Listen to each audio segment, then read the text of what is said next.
done, I have completely gone off the plot. Not off the deep end, just off the plot. I don't know what to... I don't know what to say. I don't know what to start with.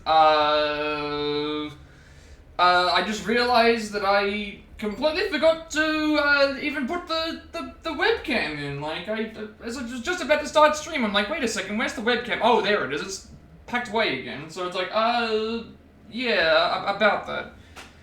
Too many things right now.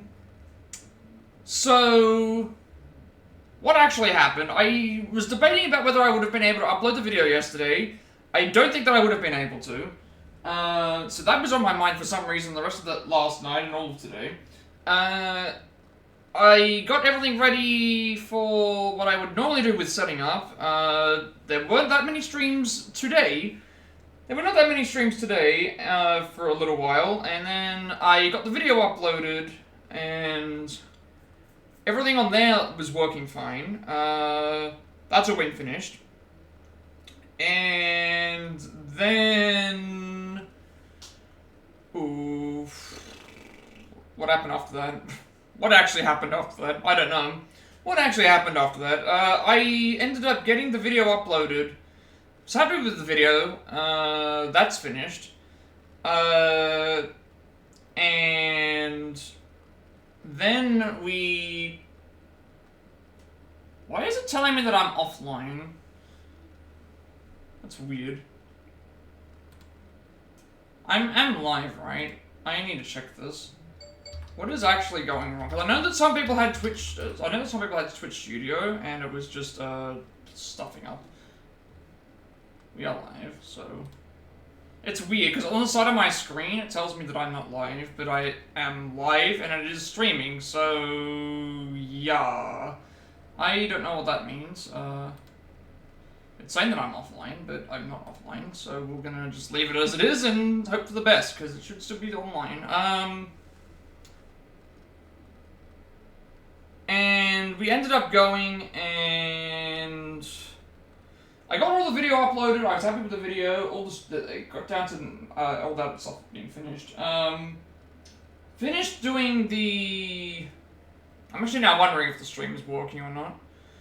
Because it's showing me that I got, everything's offline. It's telling me that, it's not telling me the runtime, it's not telling me the number of people that are watching, it's not telling me the other things. So I don't know what's going on.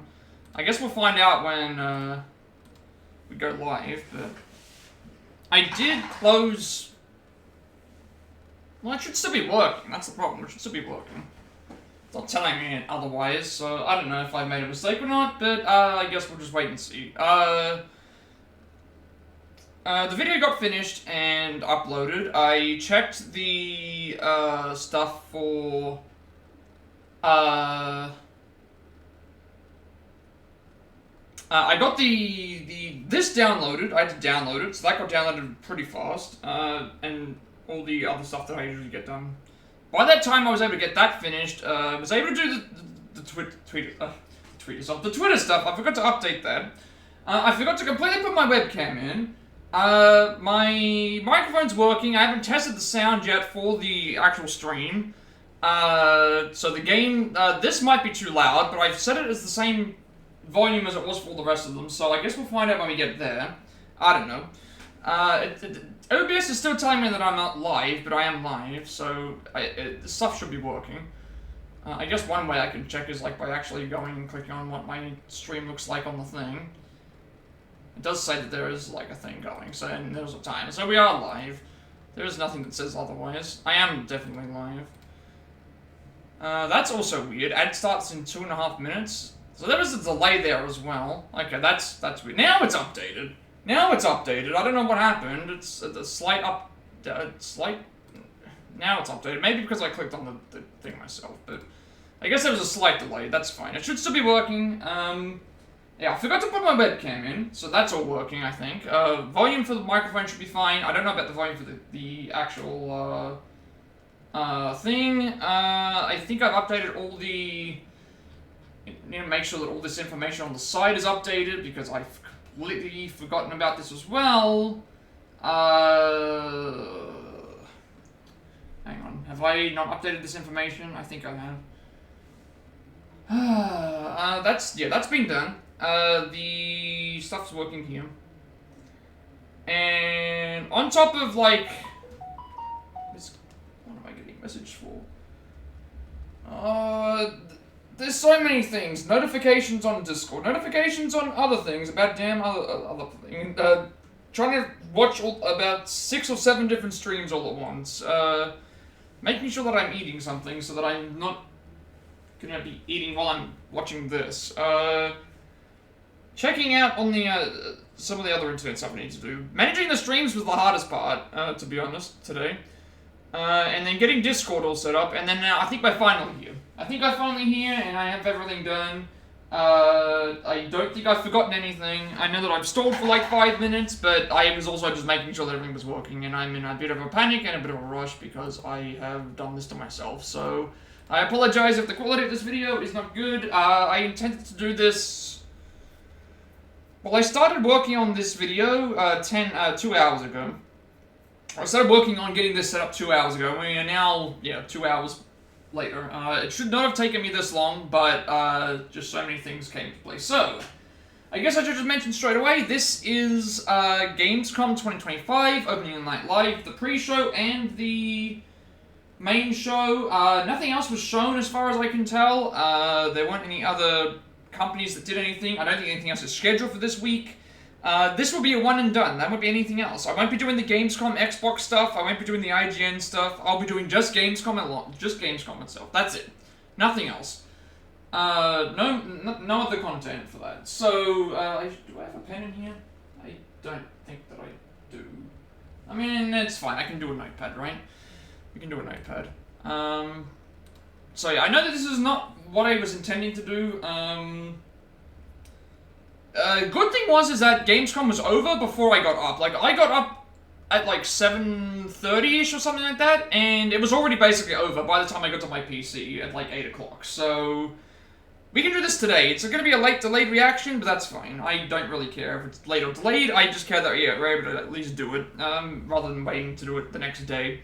So, that means, tomorrow's stream is, what is today anyway, Wednesday? Thursday's stream and Friday's stream should be, Ace Attorney, again. We finished the first case last stream. Saturday will not be a stream. Sunday, I think we might be able to do a stream for Strikers. If not, I will just stream that next week. Monday will be Rivals, and then Tuesday through Friday will be the rest of Ace Attorney, which I think we can potentially finish next week. I would like to see if we can finish it next week, because I have plans for... but yeah, just a lot going on today. A lot of notifications, a lot of streams I was trying to get into.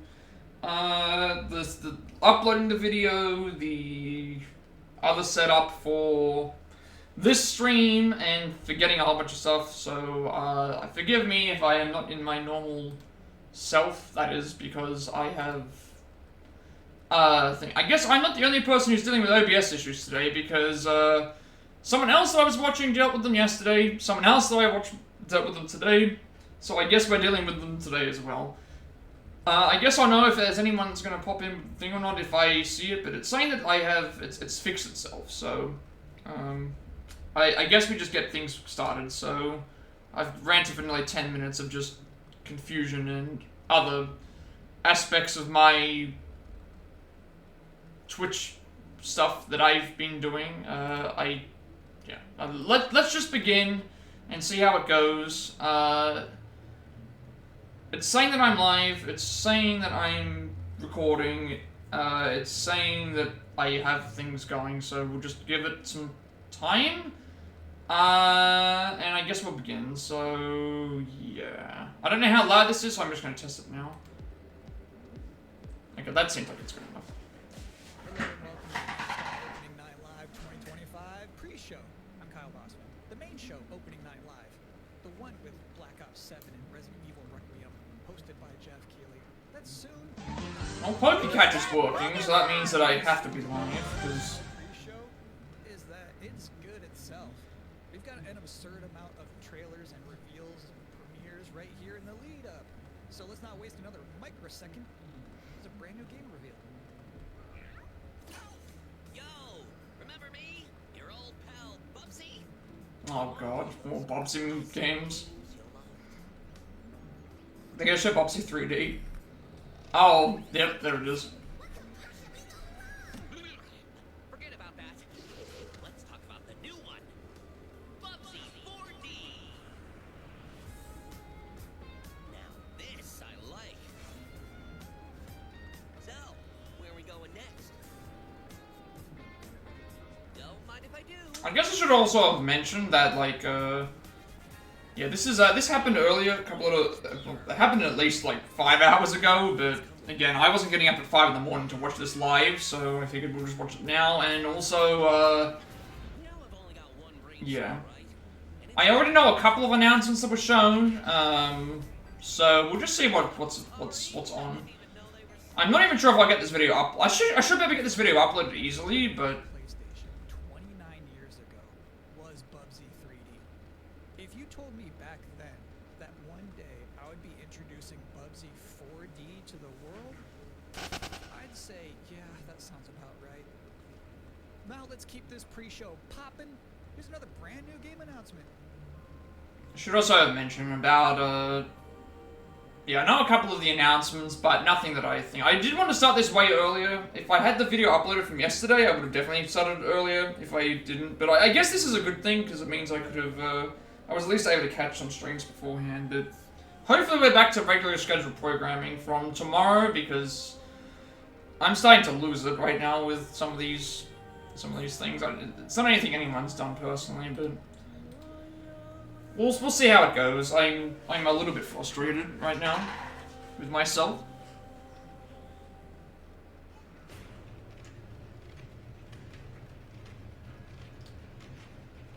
I did see there were a couple of other announcements. I don't think it was announced at Gamescom itself, but I believe Halo is coming to PlayStation. And I'm not going to do the coverage for the Direct that happened yesterday either, for Kirby, because that wasn't something that I was interested in the first place, so I won't do the Kirby Direct, because that was a specific game.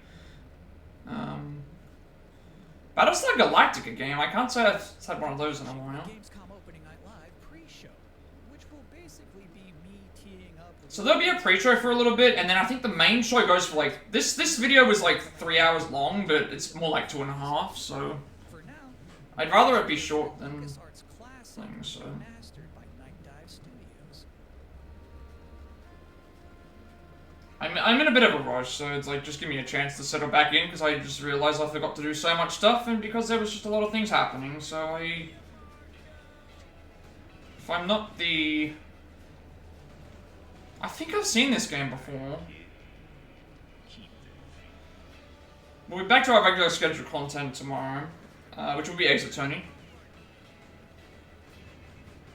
For the most part, it's just making sure that everything's working. I think everything was fine. All my YouTube stuff is fine. All the Twitch stuff before that was fine.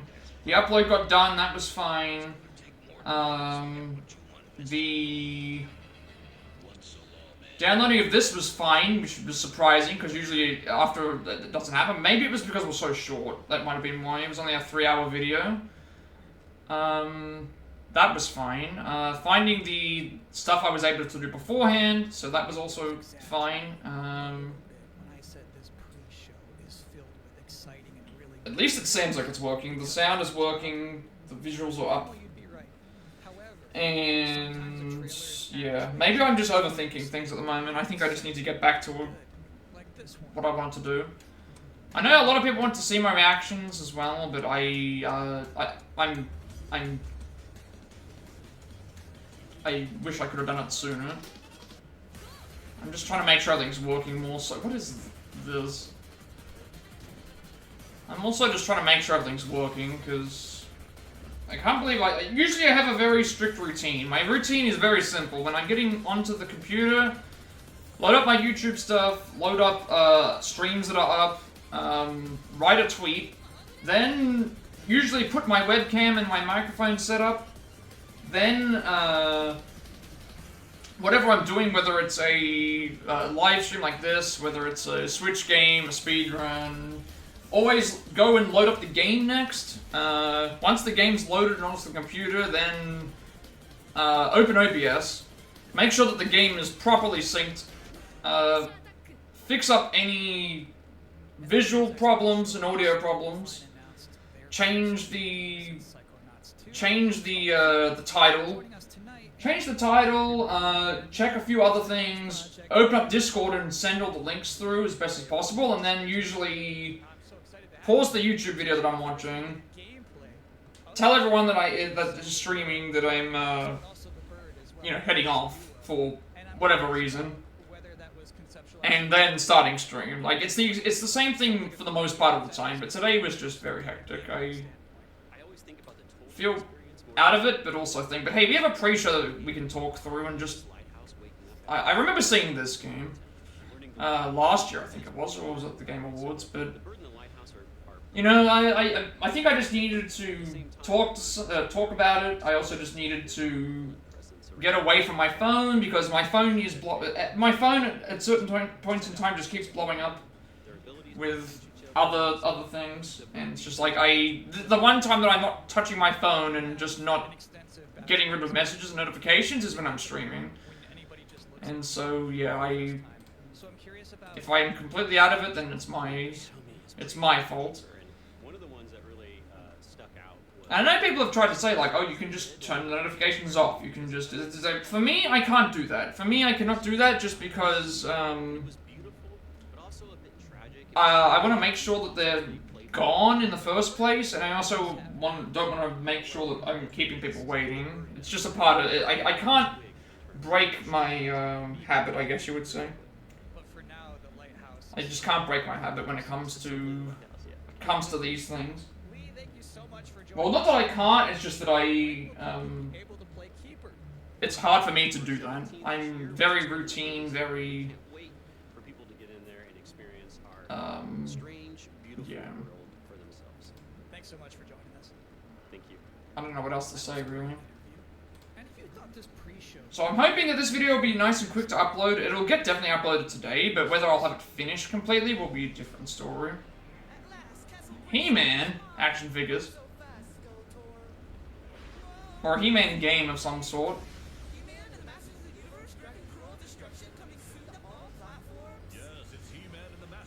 Oh, it's a remake. Yeah, a lot of these games are popular that beat 'em up. Grab a friend and fight for Eternia with 4 playable heroes, classic arcade controls, it's powered up pixel perfection for your gaming console or personal computer. He-Man and the Masters of the Universe, Dragon Pearl of Destruction. These games are coming back for sure. Beat 'em up games, like 2D style beat 'em ups, are super popular. We're only about halfway through. It's a sufficiently chunked up show. And just to prove my But it's fine. There's a new trailer for Absolum. Pre-show stuff isn't that important to me as much. Sometimes there's a couple of things that appear, but you know, we'll just there's usually a couple of surprises sometimes, because it doesn't usually waste your time, and Jeff's just going to be constantly talking.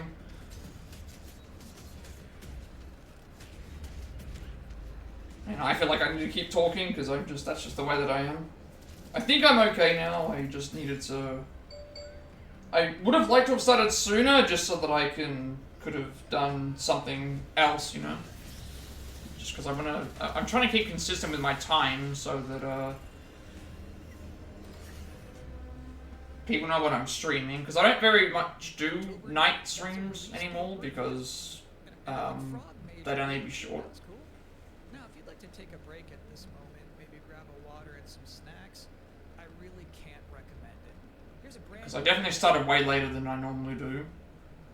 Again, I was probably intending to start this around maybe at about an hour ago, it felt like. Because I didn't think I had that much left to do. But just a lot of stuff I was doing.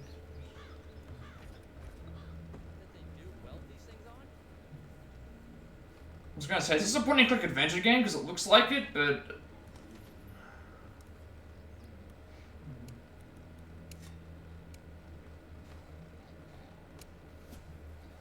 I mean, because it kind of is.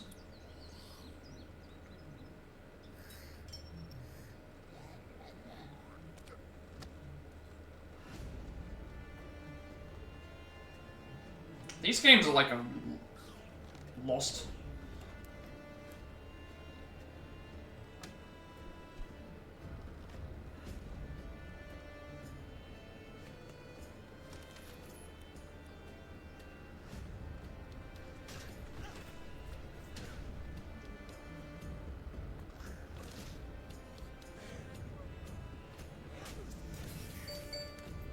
I know that I always tell everybody else, like, if they're going through certain things, just to take a break. But to me, I don't like taking a break, because usually when I'm away from stream, that makes things worse, I guess. So I'd rather be on stream and doing something, and just being able to shut my mind off of, like, most things that I'm, like, dealing, you know, most things that I have to... I'm impressed by the amount of nice worldwide reveals they book for this show. Here's another one.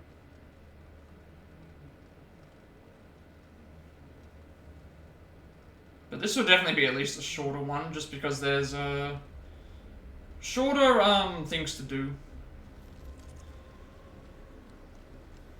And there's nothing else left in this week to do, because the Xbox stuff at Gamescom is just an IGN thing that they do, where they just talk to people, and it's just like, it's not really... I've never watched those, because it's not a proper, like, showcase like this, where you get to see a whole bunch of stuff.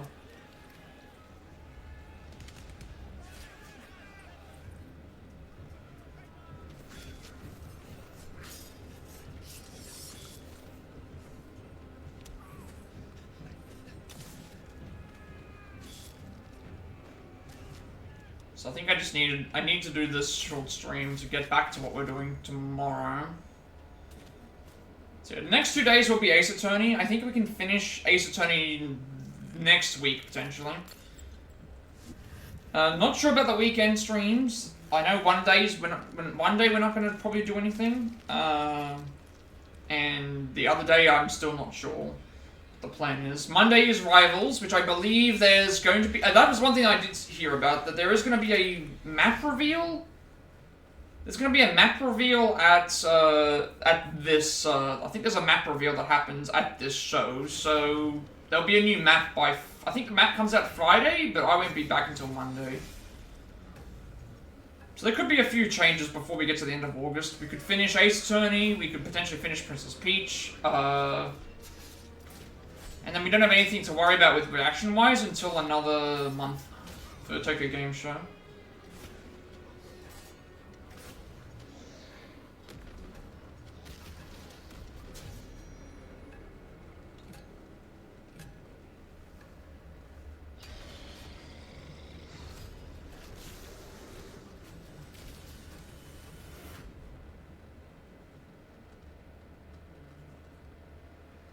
So it's my sworn duty as And then also, next month is going to be the subathon stuff, so I'm going to be changing some things, preparing for that. Just tell somebody excited. You can't just say y'all excited and expect people to start clapping. You have to give them a reason to be excited. So, here they are, the top 10 reasons to be excited for Gamescom Opening Night Live 2025. Number 10, hearing people make noise when someone asks if they're excited. Number 9, Oh, this thing I a remember. new trailer from the Outer Worlds 2. Alright, I don't care about that. I've already seen enough of that The game. emotional adventure of seeing a new game for the first time and not knowing if it's free to play or not until the end of the trailer. It's anyone's guess these days. Number 7, Ninja Gaiden. Okay, Ninja Gaiden 4, that's something that I'm hoping is good. Zuna drop. Someone in the audience always goes, yeah. Number 6, knowing there's no Silksong, understanding there's no Silksong, but still thinking, what if there's Silksong? Number 5, Ghost of Yote is in this? Okay, Ghost of Yote as well. 19-minute gameplay blowout. You have to wonder what they've been saving for Gamescom. Is that Wolf gonna do something crazy? Number 4, Silent Hill F going full freak mode. Number 3, watching game designers develop their public speaking skills in real time. Number 2, the worldwide reveal of Call of Duty Black Ops 7. Now you might be saying, didn't that already happen a couple of months ago? No. That was the... Who's that Pokemon? And the number 1 reason to be excited about Gamescom Opening Night Live 2025, Resident Evil Requiem. So they just announced this. Like, all but one game, or 2 games. See you at Gamescom. We'll see what happens. Look at the time. It's Gamescom. Or it will be in a matter of minutes. You're still in the pre-show. But how about a new... I don't think there's anything else left to react to when it comes to, like, this, because... Which is fine, because Tokyo Game Show will have at least 2 or 3 days, maybe in a row, where we have to watch something. So those will be... that'll be different, but... Again, next month is going to be a bit busy. Those 3 things... there'll be a day where we do the subathon. There'll be stuff leading up to that. I'm gonna enable the. There's a thing that I got available for a promotion in on Twitch to be able to enable that. So not only will you get the benefits from the subathon weekly updates that Twitch does themselves, I will also add an additional for the entire month. I will add the entire month will have I think it's 35% off of subs or something like that. I'll do that for the entire month because it's my first year of affiliation on Twitch that I never actually got to see, and so I would like to do something for that. I think in terms of the game, it'll be we will probably play Mario Kart 8 Deluxe again on stream because that can be something that Allison can enjoy playing, and also.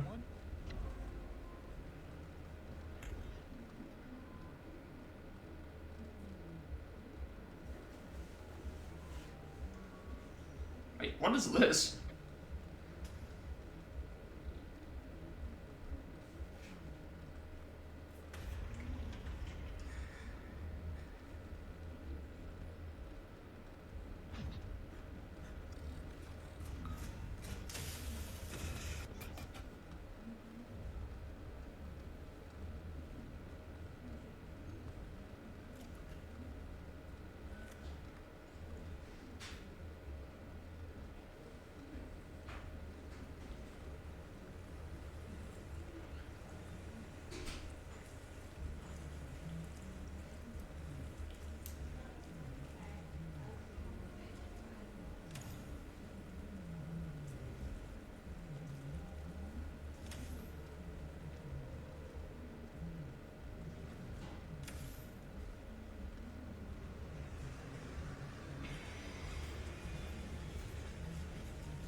Hopefully, what I'll have to do with this is once it's finished downloading, I'll have to, usually I put the timestamps in so that anyone can get reactions for certain stuff. They actually created that whole environment by 3D scanning the entire bathroom of Jeff Keighley's mansion. Now, we've got 3 more videos and not a lot of time left before ONL begins, so next up, 2 trailers back to back. One good thing though is that because this is going to be a short stream, I can at least rate out to maybe more targets based on who's actually like live. Because usually when I finish at around 5ish, there's usually either no one or like maybe only like 1 or 2 people, if that. When I finished started stream today, there was at least 5 or 6 people that were online. So that's one thing that I at least can try and do. It's a lot of good games that they've shown so far, but nothing that sticks out to me that I would probably go and buy yet. Because I think most of the stuff they will save for... Most of the stuff they're going to save.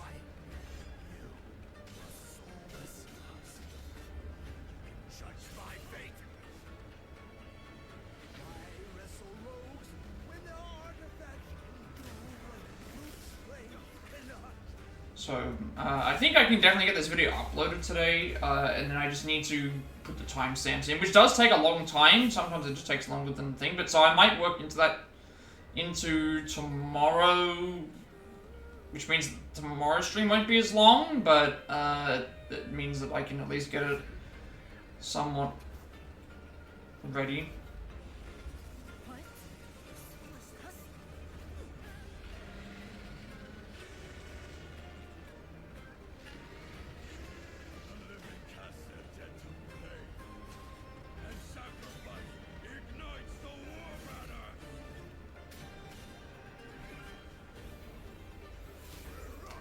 This looks like another Souls type of game, perhaps.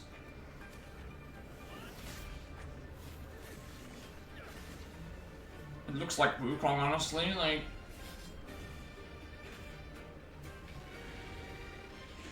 Or like Wolong as well. It could very well be those. That was pretty cool, the house coming alive.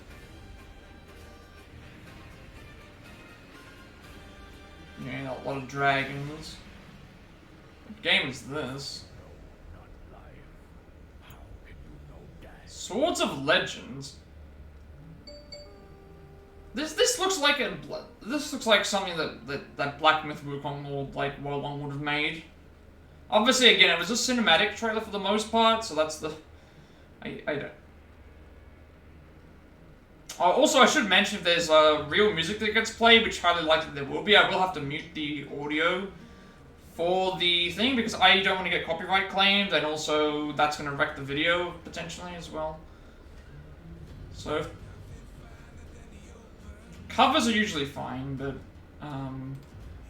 not you know, if Just Dance is going to be here, which I mean they could very well be, there seems to always be Just Dance on something, but yeah.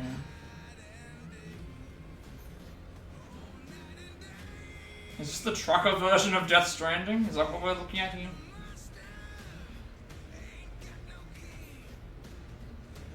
I'm seeing people get likes. Yeah, this is like, I guess, Trucker Simulator. Storm's almost on top of you. I got eyes on it. You can still turn around, you know. Behind you won't hold out. XTC Logistics. They said you were coming. Take care now, you hear? Wait, they're gonna drive right into a tornado?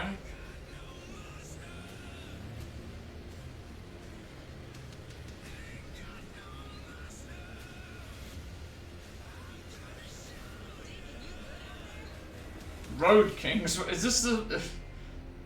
Yeah, I guess... Driving through... Give you a moment to catch your breath after that. But to be honest with you, that was not the last king of the road you're gonna see. That's also a problem that I have with, like, these games. A lot of the stuff that happens at these places is, like, it's mostly cinematic trailers, and I don't like that. Okay, more Sonic stuff. More Sonic announcements for the Sega game. Happy birthday to... Oh, Pac-Man, right, because it's 40th anniversary. Oh, there he is.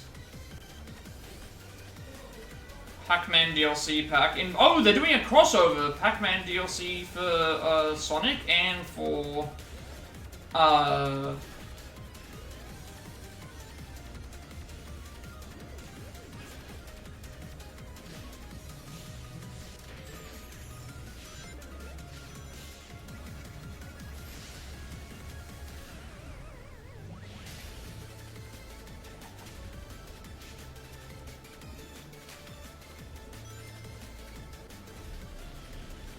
Okay, so... Pac-Man World Re-Pac and... Oh, they're coming out the same day! So Re-Pac is coming out the same day as Crossworlds, and they're both getting DLCs for each other. That's kind of cool. 7, Ghost of Yotei, Silent Hill F, Resident Evil Requiem, even more apparently. It is time for Gamescom Opening Night Live 2025. Thanks for watching.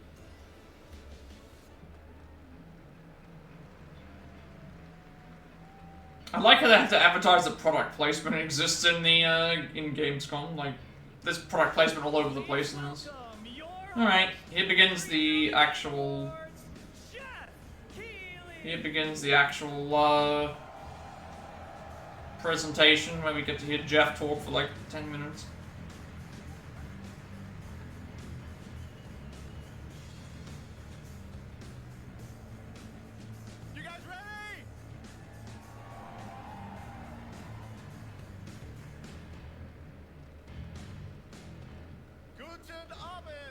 Welcome to Gamescom! They get the switch! Alright! This is Opening Night Live. Hello everybody, and this is the kickoff. The biggest games festival in the world right here in Cologne, Germany. We've got over 5,000 fans in the hall here at Cologne Messe tonight. Welcome everybody. More than 300,000 people will walk the show floor, which for the first time has more than 1,500 exhibitors. It turns out that E3 didn't die, it just moved right here to Germany.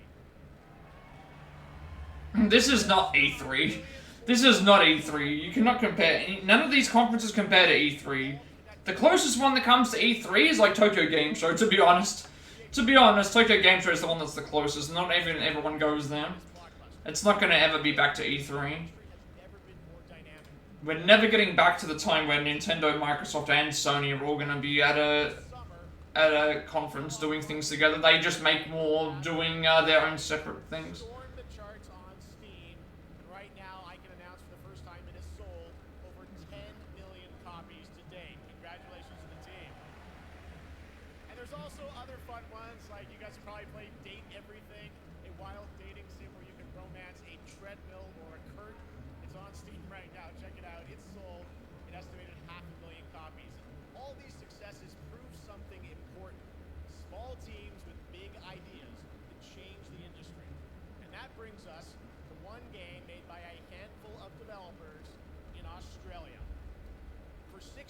More Australian games, I'm looking forward to that.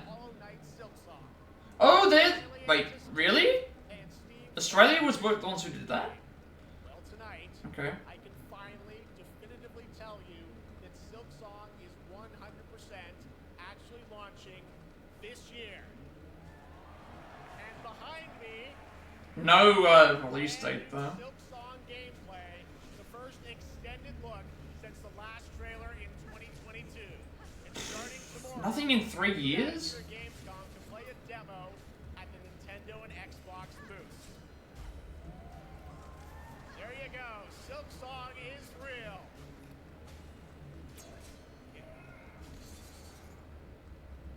And on Thursday, Team Cherry is going to be sharing some news as part of a YouTube premiere on their channel, so make sure to check that out. Tonight, we'll give you a first look at this holiday's biggest games, like Call of Duty Black Ops 7 and Ghost of Yotei, plus major news on Prime Video's Fallout Season 2 arriving in December. And later, we'll have a special performance of the music of Claire Obscure Mission 33. Okay. One of this year's most celebrated... That actually makes me curious. If they're gonna do a performance of Claire Obscure here, I'm wondering if they do a performance at the Game Awards for Death Stranding 2, because I feel like that's what they'll have to do something.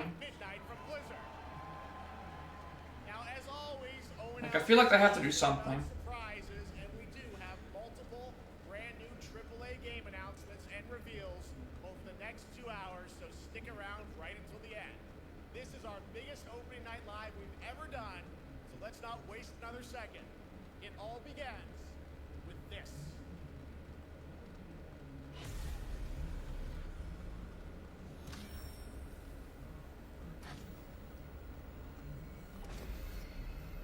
It brings me such satisfaction to see you here.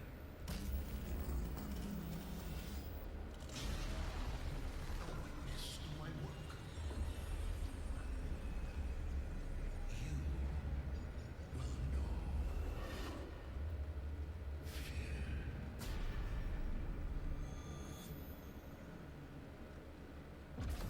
They want you afraid. Fear makes it easier to control. It's time to wake up. Oh, okay, Black Ops 7. Wait, oh right, Menendez is alive. They retconned that, I think, didn't they? Menendez is a terrorist. We're bringing peace and security to the world. That cutscene looks so realistic. He looks straight up like he's from Heroes. I just saw that then. It's like that looked like a scene from Heroes. He still looks exactly the same as well, and that was like 20 years ago.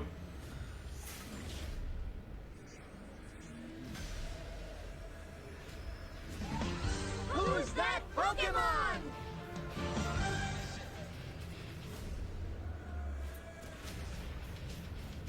Oh, Nicaragua, interesting. Okay. This isn't real.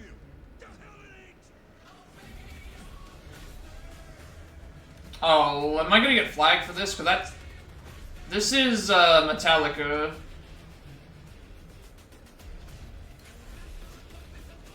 I might get flagged here. I mean, it's hard to say if it's like gonna happen because I should probably like mute this, but I don't know how.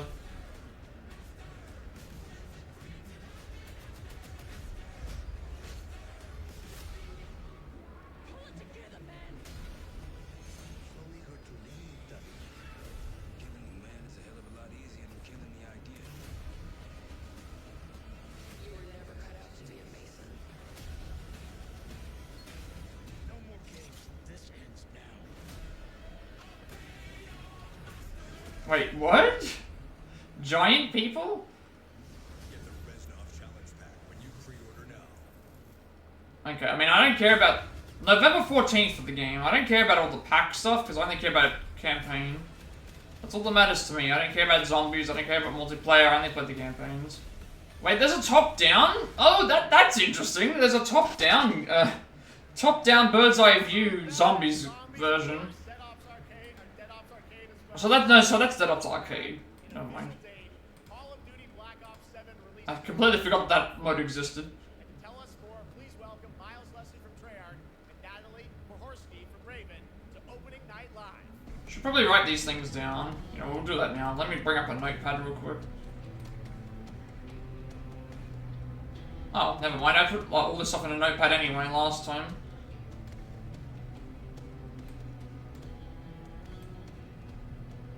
Hello guys, congratulations on the reveal. Welcome Miles and Natalie. So Call of Duty Black Ops 7 is here anyway. Like that's November 14th, which is. Let's get into it. All right, well that trailer was obviously intense.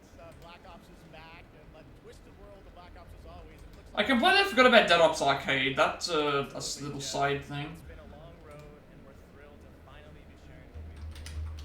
Black Ops 7's got a bold vision of the future. We're diving into 2035, and it's a future that feels real, just out of reach, but it's twisted. Only the ways Black Ops could. And, you know, you come to expect what you got there. It's a world of fear. Shadows are gone. Nothing is what it seems. Yeah, 2035 setting. So question is, you know, we're wondering how does how does this all fit into the Black Ops timeline? Yeah, so we're pulling threads from Black Ops 2 and Black Ops 6. Don't worry, don't get it twisted. This is a beast of its own, Black Ops 7. We're stepping into a world spiraling from the return of Raul Menendez and the consequences of the past. All right, well, I think Menendez was Black Ops 2? Yeah, From what I David remember. returns, but he is not the same. He's carrying deep scars. Some you can see, some you can't. He's got a new team with him, and every mission, every move is a test. now what makes the story stand apart? Yeah. We're also introducing the Guild. Yes. Important to mention, a global tech force that claims to be humanity's last line of defense against this mysterious threat. And their CEO, Emma Kagan, is a visionary leader with a clear mission. But how she chooses to confront this crisis is often at odds with David's team. So it's not a battle of good versus evil, it's a clash of philosophies. What kind of future are we building, and who gets to decide? All right, so some deep thoughts there. So yeah, tell us about how does this story stand apart this time? It's the characters. So the story is about identity, memory, and consequence. And we've crafted this cast like pieces of a puzzle. So each one has a reason to be there, and each one brings something unique to the table. And we've also got our central city of Avalon, which is more than just a backdrop. It's a living, breathing space that evolves with the player. And it's also where our story roots take hold. All right, well, one thing we want to talk about is gameplay, and I understand you're doing a co-op campaign for this one? Wait, what? From the Oh, start, we wanted okay. bold change. Is it? Black Ops 7 can be played solo or up to I mean, I'll still be playing solo, but it's a co-op campaign now? crafted for variety. Tone, pacing, gameplay, Okay. action. You're going to be running on the rooftops of Japan, exploring the Mediterranean coast. That should be interesting, but I mean, again, you need to have multiplayer. Like, All of it has been crafted to really add hopefully you can do that for free, but I doubt it. Wow, so wild story, co-op campaign, you are definitely pushing boundaries this time.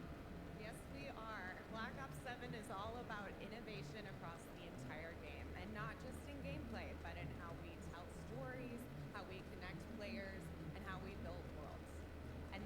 just the beginning. There's more to come at Call of Duty Next, including multiplayer and zombies. But for now, we hope you guys are excited to step into something new and experience something truly unforgettable. Amazing. All right, Call of Duty Black Ops 7, thanks so much, guys. And now, here's a behind-the-scenes look from the rest of the Call of Duty development team. I did like their direct that they did for the 6. That was really, really like fun to watch, like to see how they made stuff. You have the option this year to play solo. I mean, I'll still be playing solo, but like the co-op Bring your friends, thing make some new ones, actually makes there's a whole sense. bunch of adventure even after this. Granted, they're probably trying to get people to play the campaigns, but like most people don't play the campaigns. I'm like one of the few people that plays the campaign and doesn't play anything else. Like they're truly playing a Black Ops story. What's going to be fun is having each player in your squad gravitate towards their own play style and then really playing it off of each other. We've crafted this as an inherently social mode that features the amazing linear Call of Duty missions that our community loves. Mission variety is at the core of the Black Ops 7 campaign. The pacing shifts between high-intensity combat, stealth-driven objectives, and deeply psychological sequences that challenge... Yeah, this is the one thing that I'm noticing as well. There's a lot of psychological things that happen where, you, like, we see giant people, we see... The campaign stretches far beyond its borders, Yeah. both geographically and thematically.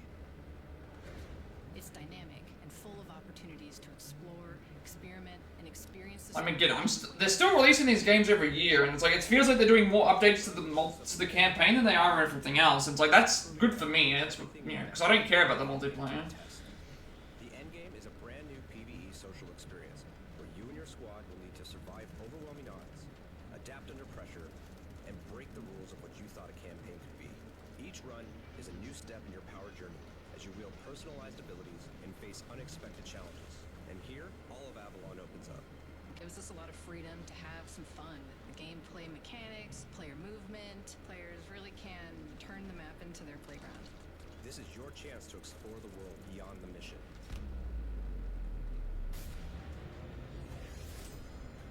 That's just a quick look at what's to come with the campaign. Every mode of this game is built with the intention to deliver the best possible experience to our players. So whether you're a Call of Duty veteran or new blood, And again, I'm still behind. I haven't played, something for you in Black Ops 7. I'm at least 4 or 5 games behind, because these games just take up so much space. I don't have the space for them, and, yeah. Like, I haven't even bought the next one, the previous one. Still to come, we'll have news on Fallout Season 2 and the announcement of a brand new game from adventure game legend Ron Gilbert. I grew up playing his games. I can't wait to show you his... Oh, Ron Gilbert's back. That's the guy, I think, from Monkey Island, from what I remember. Brand new game announcement of the night. So that could be interesting. Maybe a Monkey Island collection, I would like that. Please welcome back to ONL, one of the most respected and recognizable hosts in esports. She's my co-host, Sjokz.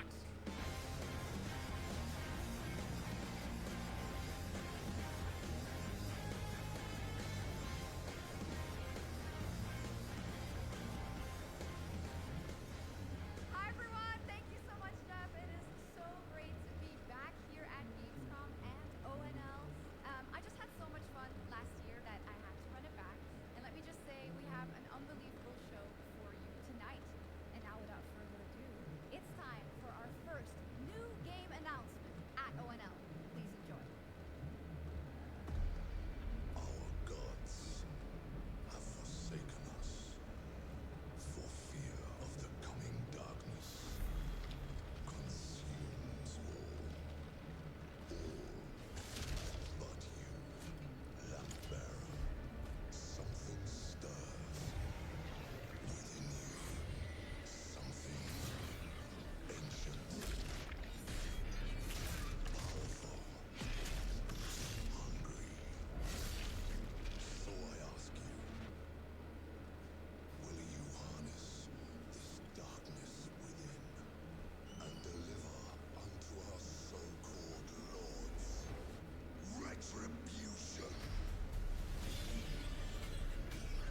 Oh, okay. Again, that's already. Yeah, I wasn't interested. I wouldn't be any good at that game anyway. All right, Lords of the Fallen 2 is official, set 100 years after the last game, as the fragile veil between the living and the dead begins to tear. CI Games promises a sequel that's bloodier, faster, and more brutal than ever, with more aggressive combat and new boss battles. Your first look at gameplay will arrive later this year. All right, now for something completely different. This next game won Game of the Year at the Game Awards and comes from one of the most celebrated games on the planet. Was that Next year, Astrobot? Astrobot won last year, right? It was Astrobot that won Game of the Year last year. So what? So I thought they said it won Game of the Year last year. Didn't it was nominated? It didn't win. This. Or is it... This isn't Astrobot. Astrobot won Game of the Year. They said that it won.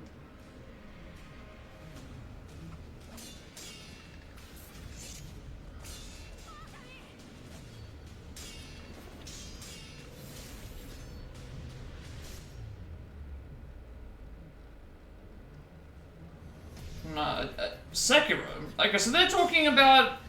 Maybe they meant... a few years back at one Game of the Year. Because they said it was adapted from Sekiro, which, again, I haven't, I've heard Sekiro was, like, the hardest of, like, the Souls games. Because it's the one that requires the most skill. Yeah, it is Sekiro, okay, so it was...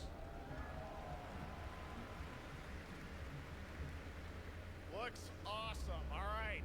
We're just getting started. Our next new game announcement stars a hero who needs no introduction. A true legend of justice and gadgets.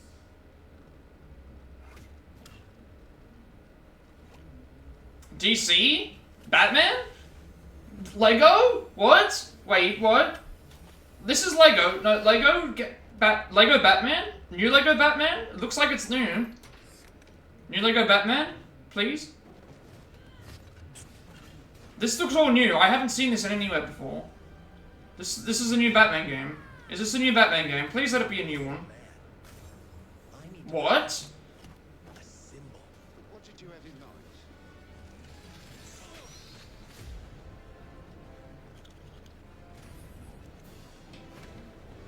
Come on, show me some gameplay. Okay.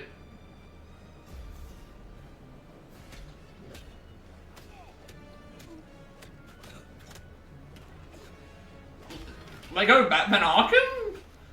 Maybe? I'm Batman.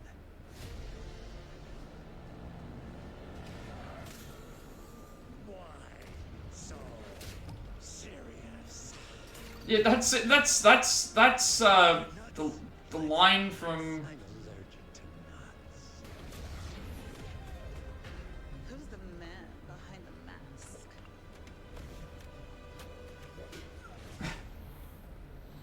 This looks like Lego Batman Arkham. Is it the explosive gel? The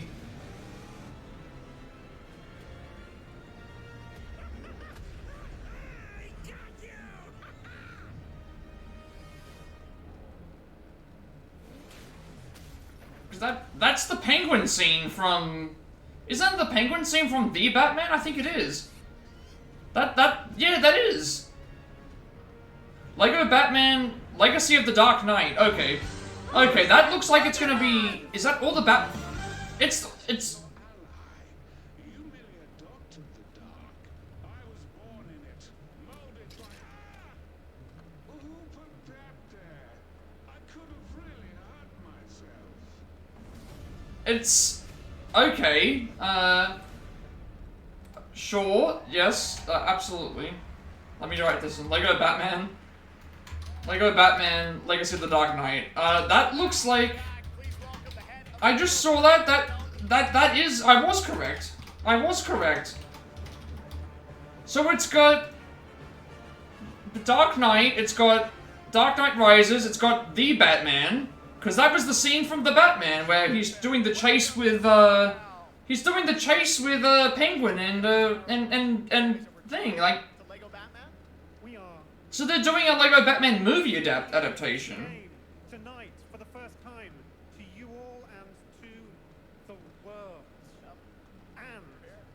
that's not all. At Gamescom, you will be able to play Lego Batman Legacy of the So it'll be out on PS5, but still, that looks like it's gonna be great. So we get the Batman, we get Dark Knight and Dark Knight Rises. We probably get Batman Begins. Maybe we get some of the Legacy films. This is the definitive, essential Batman story. We take you on Bruce Wayne's epic journey from origin to legend. You'll train with the League of Shadows. Okay, so it's... On the streets of Gotham. yeah. As the years go by, It looks like Lego Batman Arkham combined with Lego and the movies.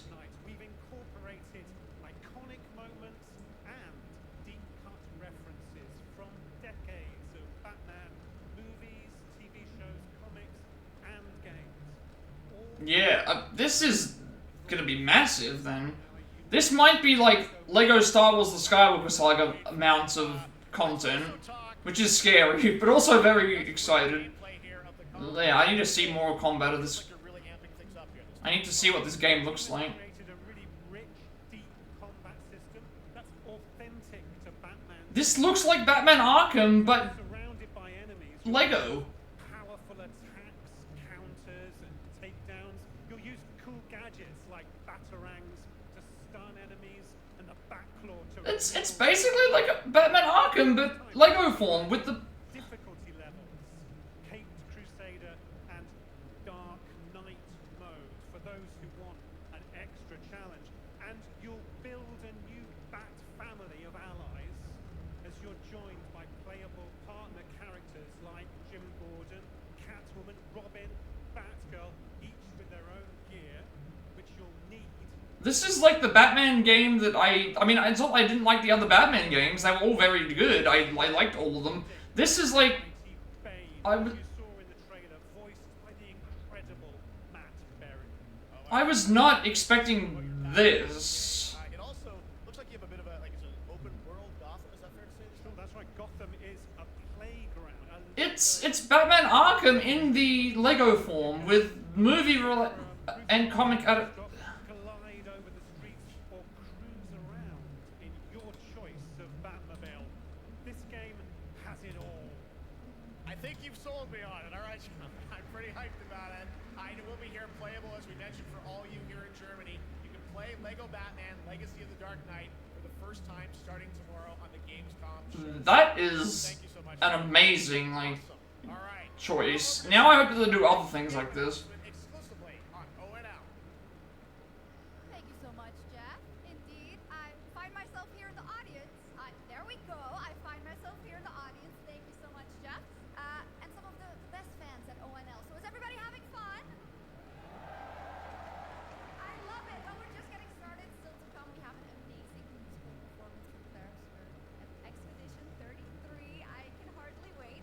And also a new look at Resident Evil Requiem, as well as a bunch of other surprises. I can hear it, but now it's time for a new game announcement. A long-awaited sequel that fans have been eager to see for nearly a decade.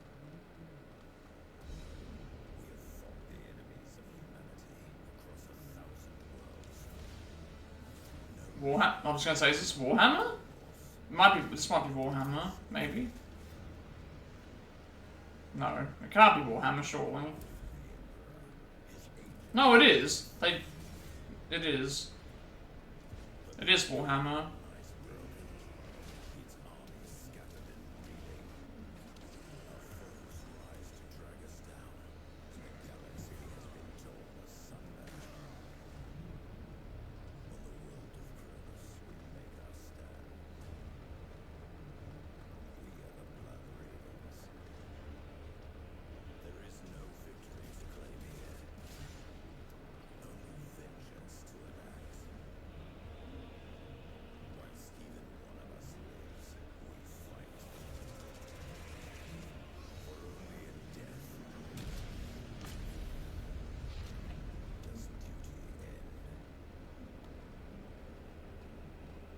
Yeah, it was a Warhammer game.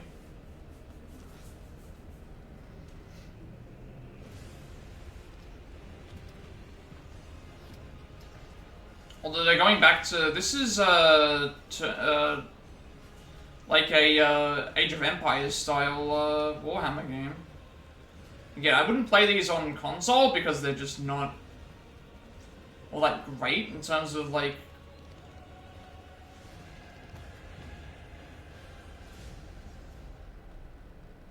Okay. That could be interesting. I mean, I never played Warhammer before, but I like those types of games. Again in Dawn of War 4 with 4 playable factions and over 70 missions. Dawn of War 4 is coming in 2026 to PC. All right, now it's time for an unexpected update from the Monster Hunter Wilds team about a very special crossover event.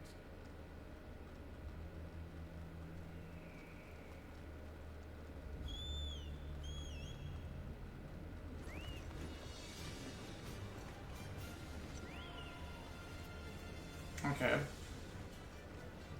Again, I'm not a big Monster Hunter fan, and I get like they've done this before with Monster Hunter, I believe. Chocobo's Cactuars. I think they had something with Behemoth. They yeah.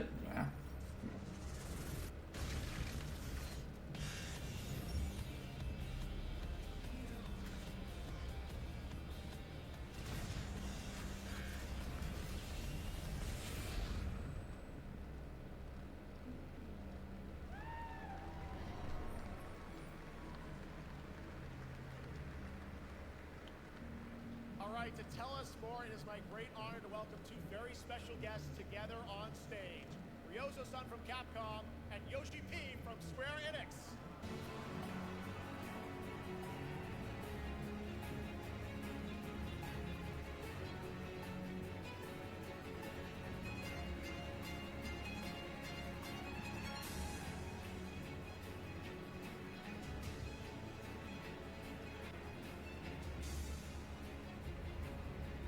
Will translate for us.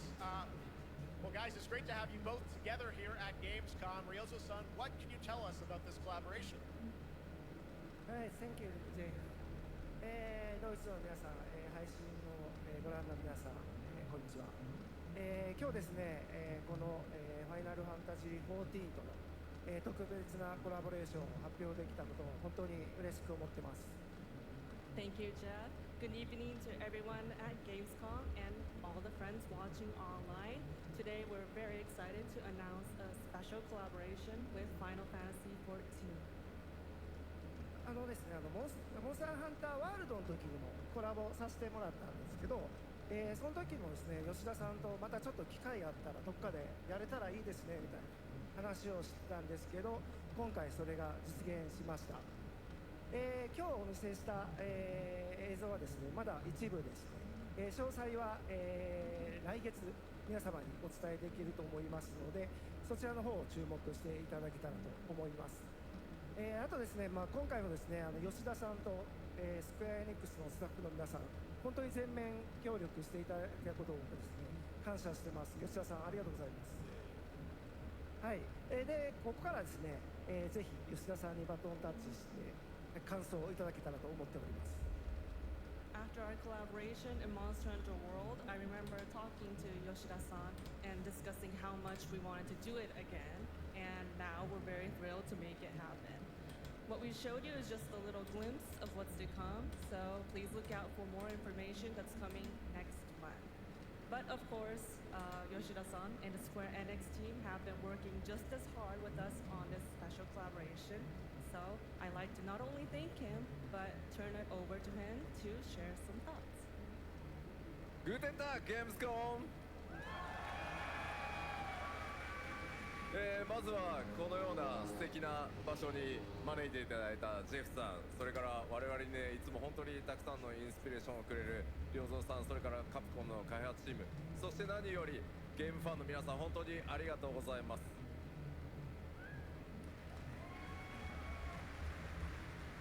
Guten Tag, Gamescom. First of all, I'd like to thank Jeff for having us here, and Ryozo-san for all the inspiration, the Capcom team for working on this special collaboration, and to everyone enjoying our games. Thank you so much. 今良三さんの方からもちょっとご紹介いただきましたけど、モンスターハンターワールドの時にもご一緒させていただいて、今回それに引き続き第2弾ということで、モンスターハンターワイルズとも、我々クロスオーバーと呼んでですね、全面協力して、コンテンツ開発してきました。As Ryozo-san mentioned, we worked together on Monster Hunter World, and we wanted to make it happen again, and it's happening for Monster Hunter Wilds. We would call it a crossover, and we're very happy to make this happen with all of our efforts joined together. もちろんクロスオーバーですので、ファイナルファンタジー14側にも、スペシャルなバトルコンテンツご用意しております。今日は先ほどねティーザートレーラーとして、モンスターハンターワイルズ側の映像を見ていただきましたが、我々もちょっとだけ映像をご用意してきました。 Since this is a crossover collaboration, not only Monster Hunter Wilds, but Final Fantasy XIV would also be having a special collaboration content inside it. Outside of the trailer we just saw, Final Fantasy XIV has also prepared a short trailer to show you what you can get. Wow, all right. Well, thank you so much. Ryozo-san, Yoshida-san, here's the trailer.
Something brought us back to this place. Something that knows us. Knows the rules. But what if this wasn't the place, after all? Look around you. They can see you. Do you believe this is real? This isn't a game. It's a test. But do you ever ask yourself, what are we here for?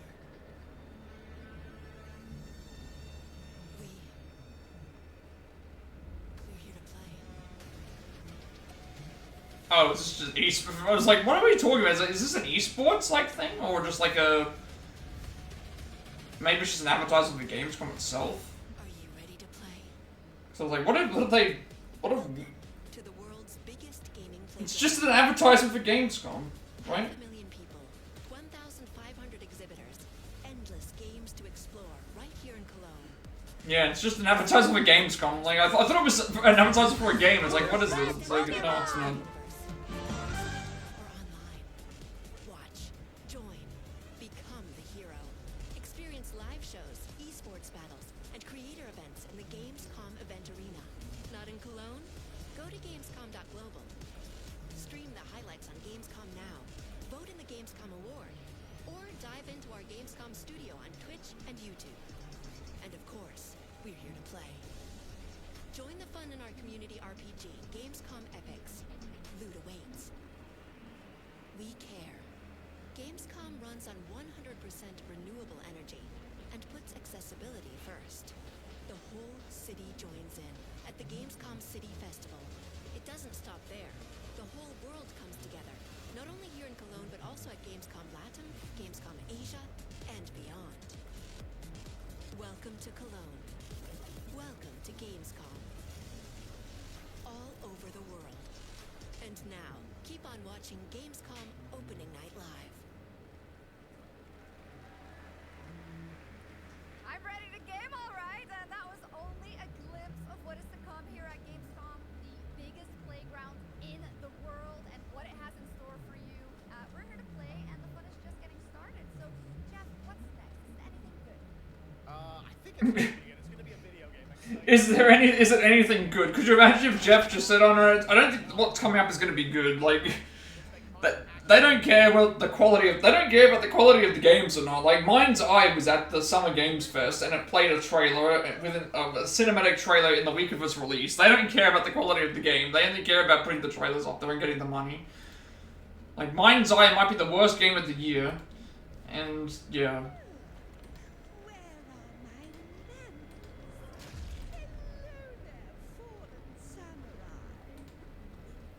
Oh, this must be, what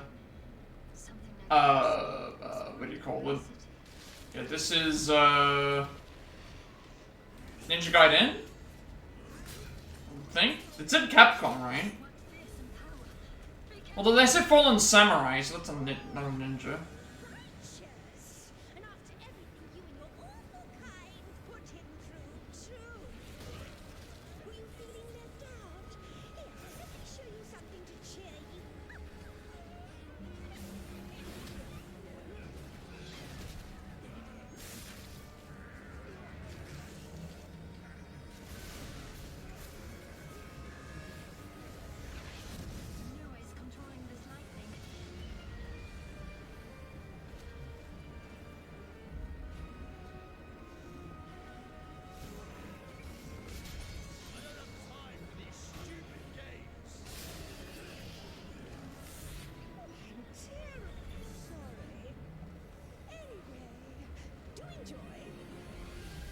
Oh, Onimusha. Okay, we already know about Onimusha. I was like, wait a second. I thought it was like, then it's like, I forgot that Capcom did that. The automated industry complex will be the link, connecting and uniting every fragment of this shattered world. This is the driving force that will keep us going. Continuous improvement is essential for keeping pace with advancements in technology.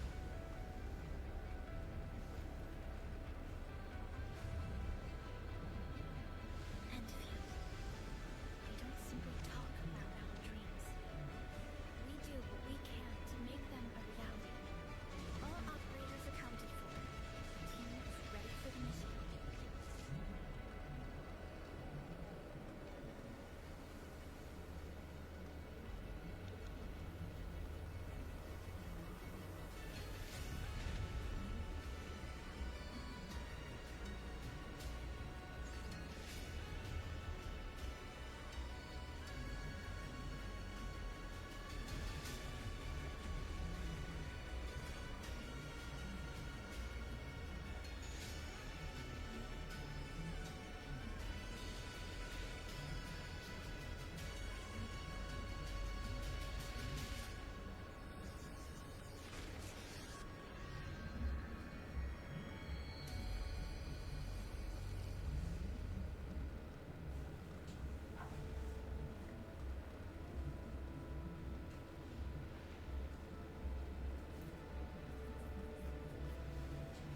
This is actually flowing by really fast, I would say. It feels like it's flying by very fast. Like, we're only into the first hour, so like half an hour of the pre-show, I guess, and half an hour of the main show. It doesn't feel like it's dragging too much. They're actually showing more gameplay than they are... more games than they are talking. Although there is still some problems. Like, again, my biggest problem with a lot of the Keeley events is too much cinematic trailers and not enough actual gameplay. But hey, I already got like 2 games. Well, like, one game that I knew about. I knew that there was a Lego Batman game rumored. I didn't know it was going to be that. And it was like this. That actually looks like it's going to be incredible.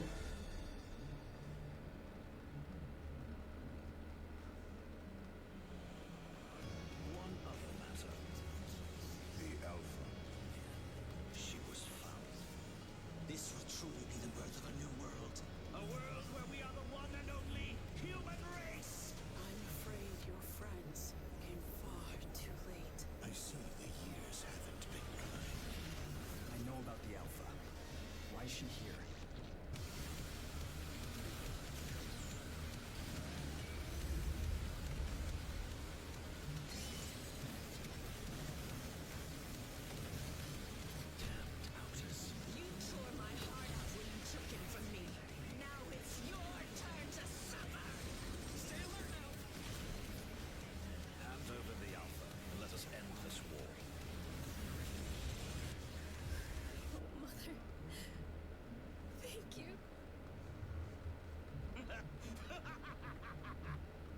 For a second, that sounded like it was supposed to be the Joker.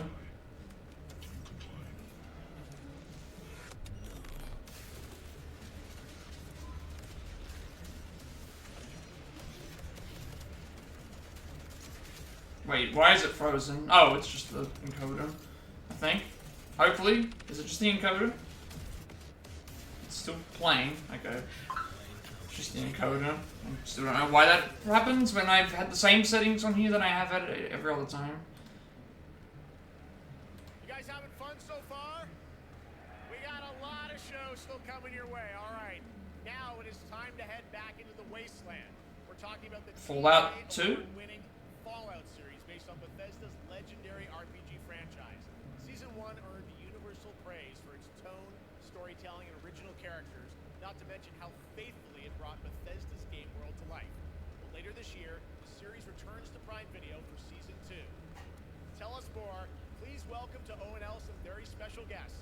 Series executive producer Jonathan Nolan, executive producer Geneva Robertson-Dorrit, and stars Ella Purnell and Aaron Moten. Oh, they're not bringing out Walter Goggins? Because, I mean, Ella Purnell is, I think, the main character, but... I think Walter Goggins came out before for something.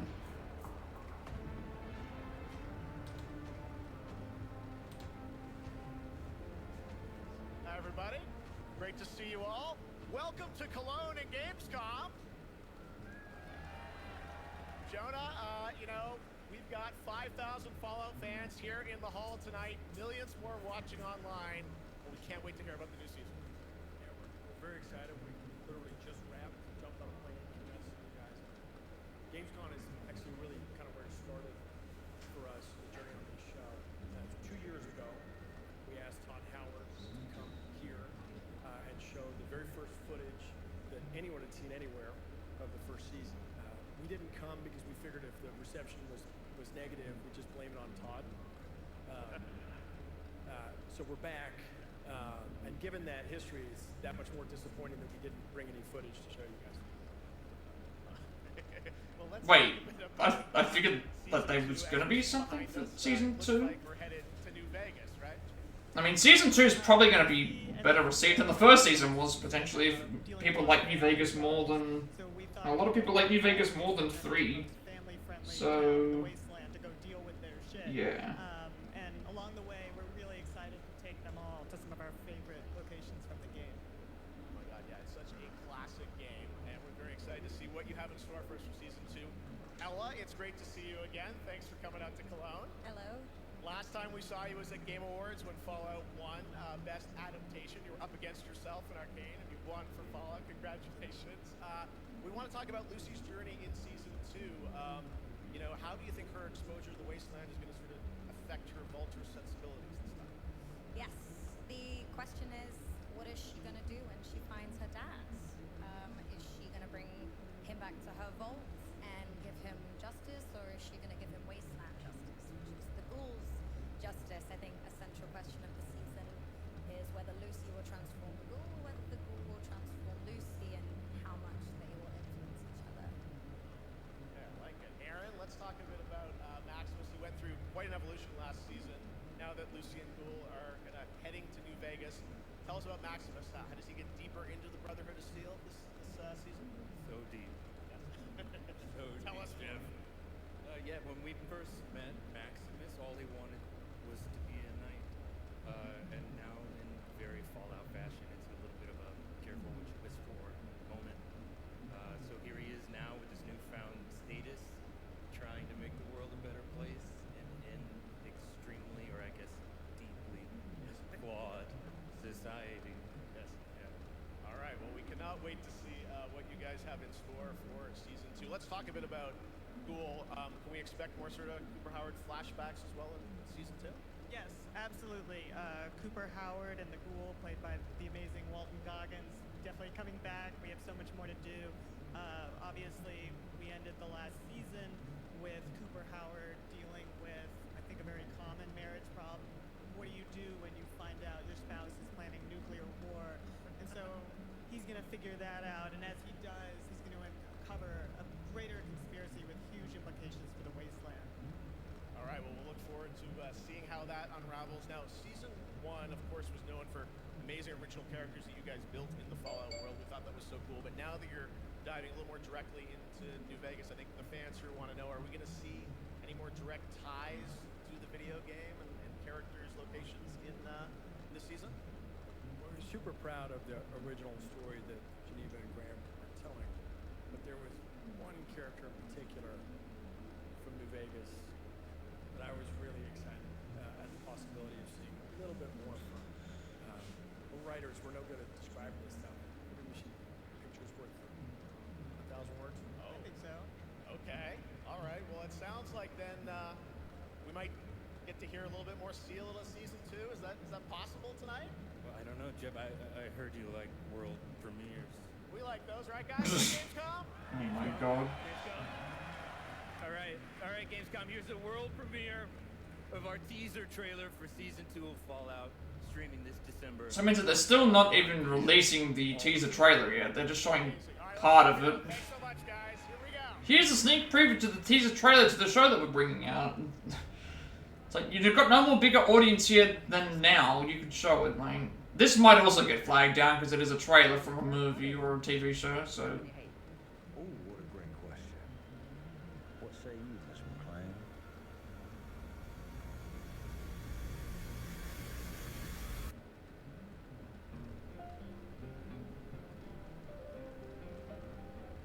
Why would my dad go to Las Vegas?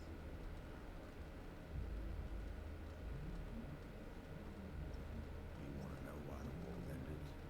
It started here. With one man. It's all over, but the Cooper Howard, star of the silver screen, Oh! Okay, so he was a movie star. Okay. I've not watched the first season, so I can't comment, because I'm not a big Fallout fan anyway.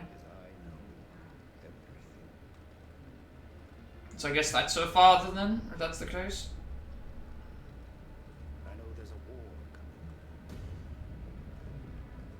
The bombs will only be the beginning.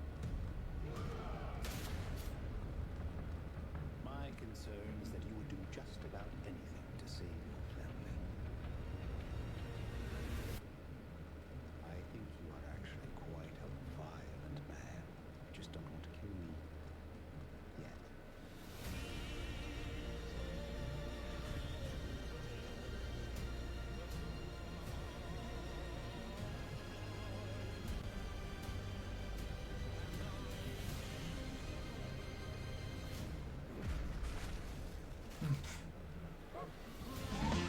Who's that Pokemon?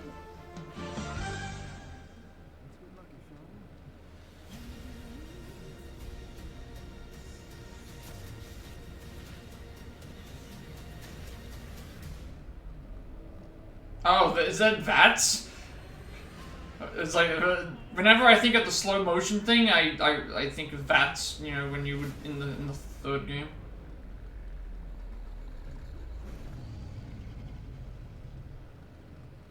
I defer to you about what to do in this situation.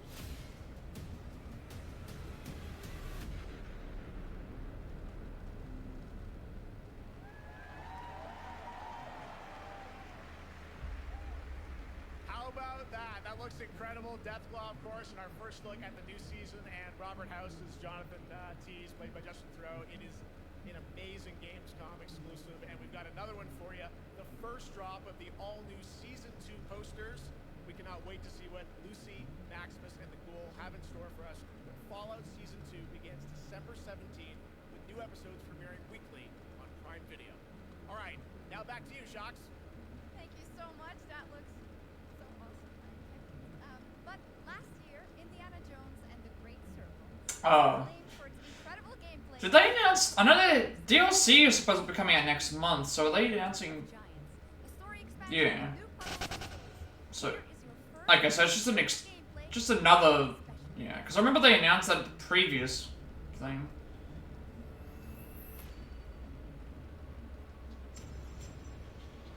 So I mean, I guess I can put this down.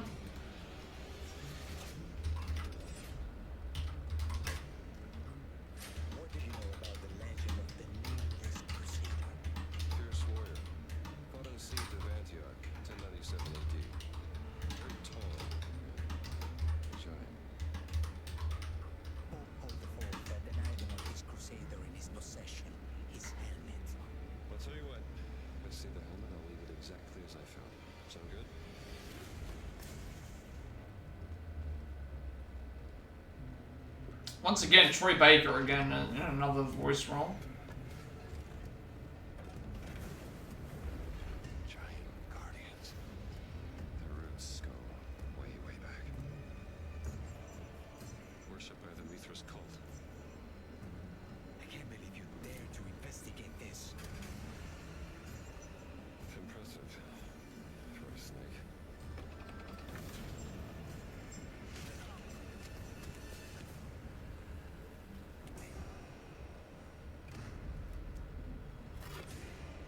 It says Semper Vivus. Always living. Not dead. He's not in a tomb.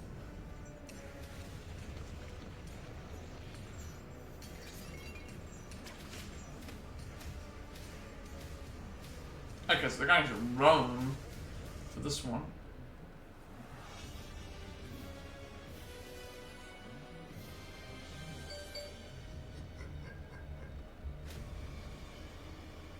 Order of Giants. Yeah, we saw this before, but at least they announced it last.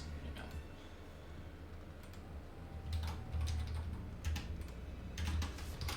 So that's like in a week or two. And I think there was supposed to be 2 or 3 DLCs that they were planning on doing. So maybe they released, this is the first or the second one. And Switch 2, okay. So it's coming to Switch 2 as well. Indiana Jones and the Order of Giants is coming on September 4th, and as we just announced, it will also be released on Nintendo Switch 2 in 2020. Now, let's step into the world of Deadpool, first announced at Oh, showing off Deadpool VR, I guess.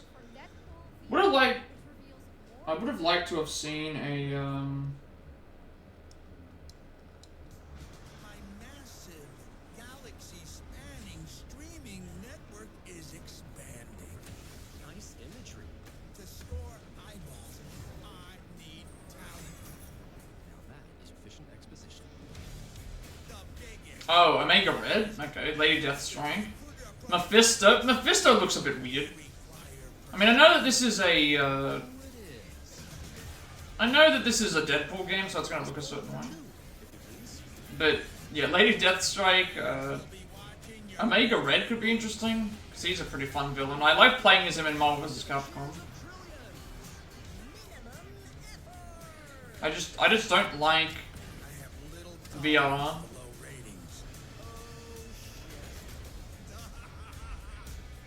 Oh, that was also, I just realized now they were using, that was Dr. Feelgood. They were playing in the thing. I was like, I probably should have muted there as well. I wasn't paying attention. I didn't hear it. I only heard it near the end.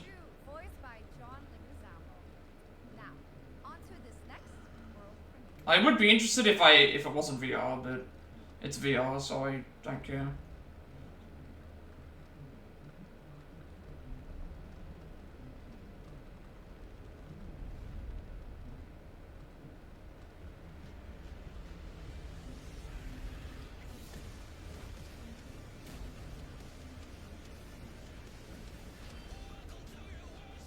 I'm assuming this is Battlefield 6? Or maybe some sort of World of Tanks thing.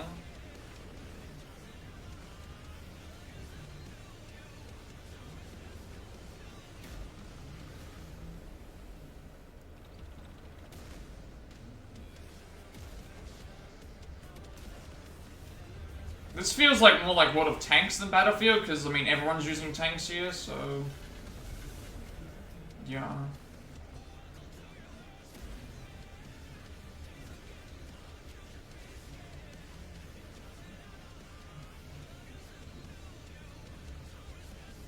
I'm fully expecting to get copyright claim for stuff on YouTube for this, but it's like, I can at least edit it out, because they've given me the option to do that.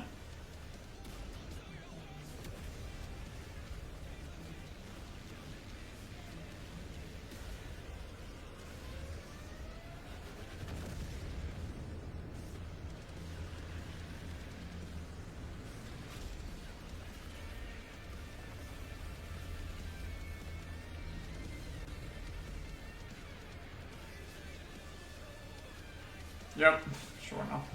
All sorts of auto tanks.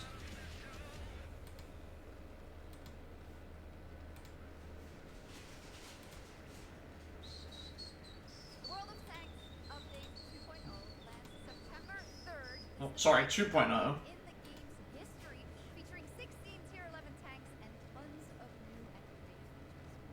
Absolutely. All right, next. Saber and Focus delivered Space Marine 2, one of the most fun action games of the generation. Well, next year they are set to do it again in John Carpenter's Toxic Commando. This FPS action game combines classic 80s action horror with over-the-top humor. Well, here is the world gameplay premiere of John Carpenter's Toxic Commando.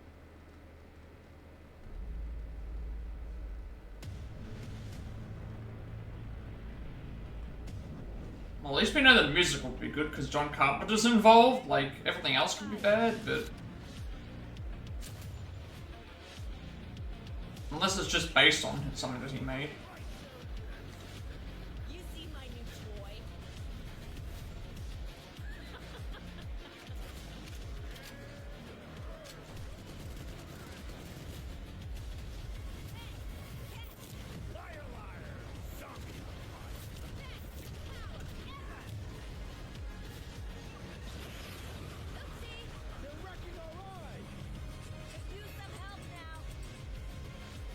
I need some first.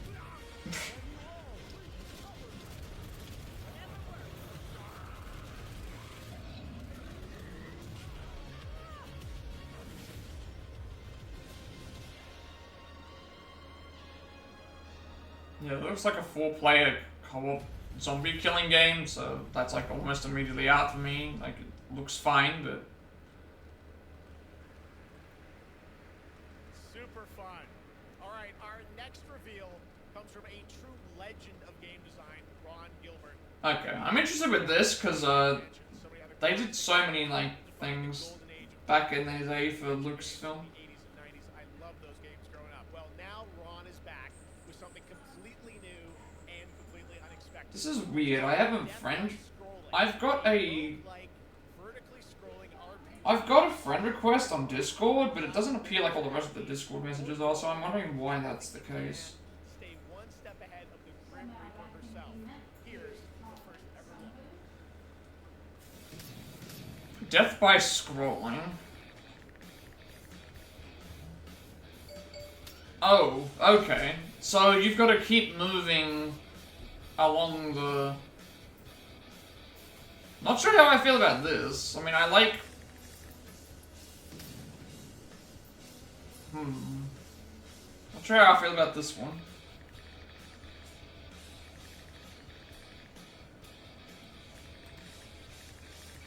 I was expecting something more on the point-and-click adventure side than I was,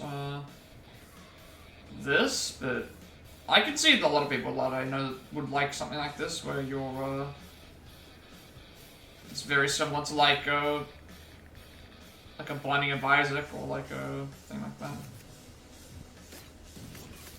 But yeah, too much for me to be worrying about. Or like a, what's that game? Vampire Survivors, I think it's called. Survivor until that's a gold pay the ferryman. Okay, so you basically got to get enough gold to be able to survive, and then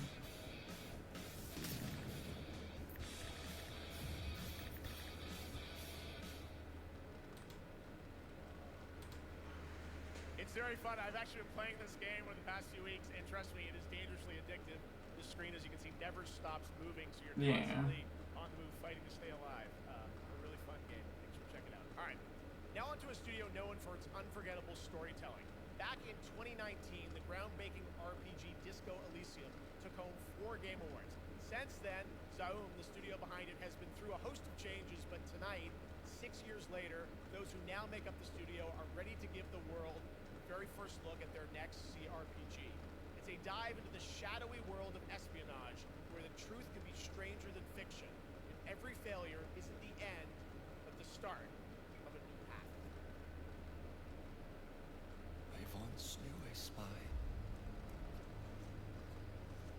Brilliant, relentless, magnetic.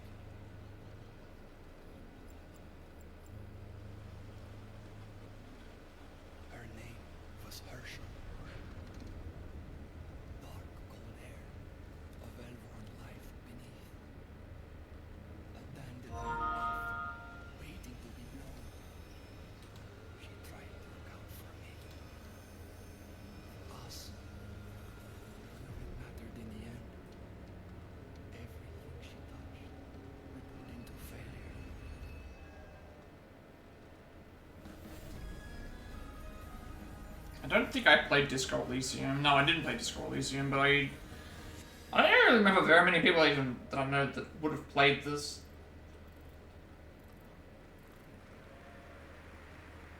Now, let's talk about Gamescom Cares, our platform for responsibility projects here at Gamescom that will... Oh, right, this is where they do their environmental advertisements stuff again. ...the many great initiatives is dedicated to all the games promoting democracy. We invited a developer to learn more about it, and here with... Oh, great. Are we gonna start? Is this where we get political again? Like, can we just keep this away from games, please? Like, I know why it's there, but at the same time... was persecuted by the Nazis and forced to flee Germany, only to return after the war to fight them with the sharpest sword of democracy, the rule of law. It shows how quickly a constitutional state can become an unjust state and how this leads to darkness. But it also shows that we cannot simply stand by and watch. When this happens, we must take action. Indeed. There are other examples like your game label here at Gamescom, such as Glass House by Plat 28 Collective from Italy, the story-rich CRPG set in a lockdown apartment block. CRPG? And Compensation. What's a CRPG? Project Lunch from Singapore, a document checker thriller about a post-colonial country from the perspective of a government official worker. Okay, so it's Papers, Please, basically. Are so important and so impactful. Well, games are more than entertainment. Like any great art form, they reflect our concerns, our fears, our hopes, and what preoccupies us. Democracy is under attack right now. Minority rights are being violated, and the world is Yep. increasingly Here we go. So games are... Here we go with the insert political thing here. This place is doing this here and there again. It's like... There's literally no escape from it. No one can escape from any of this stuff.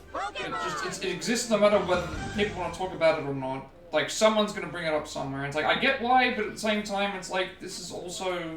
Thank you to all of the dedicated developers around just gonna cause arguments with people. into those games, making the world a little better. Please check them out, everyone. Once people realize that, like, two sides of a war, that both have good and bad qualities to them, for the most part, it's like... The quicker we'll get through. Okay, we're getting Expedition 33. Oh, we're getting it now, or we're getting it later? So apparently there's supposed to be a performance happening for that.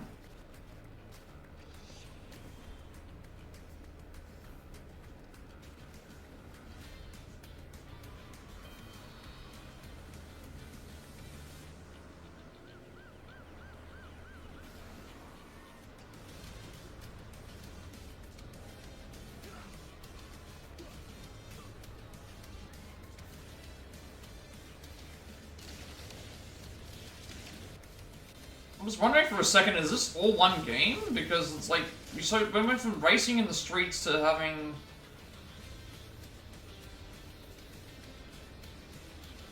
I'm so confused. Is this one game, or is it like... Persona plus like Scarlet Nexus plus racing games plus... Yeah, no, it is one game. I don't know what to think about that. Neverness to Everness.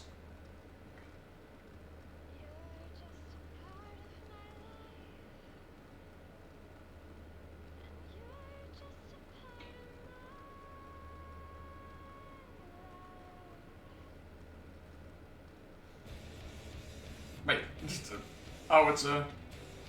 I remember seeing this game, it's a story-based, like, rhythm game or something like that, I think I remember seeing. It was at one of the... I think that was what it was.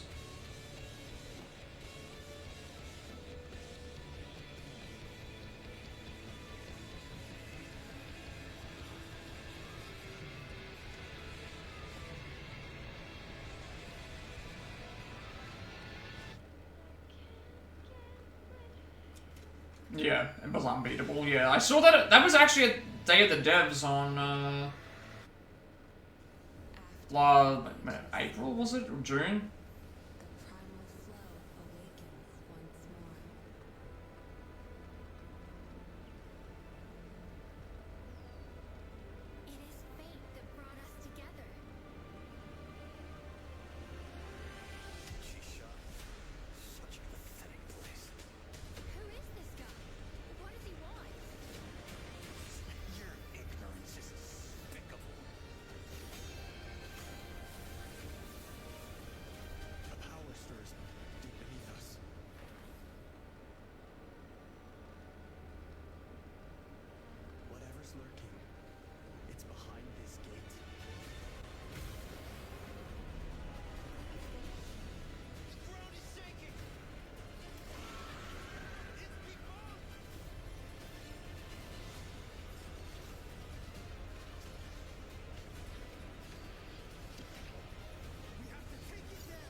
Is this for some reason I was thinking it was like some sort of like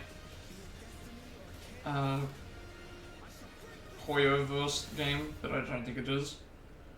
I don't think it's a Hoyoverse game. Or is it? I don't know. A lot of these games, the anime ones, start to blend in. Fortnite and Squid Game still going right there. More Fortnite content. Alright, get ready to mute this in case there's something that happens. Oh, I hate Fortnite.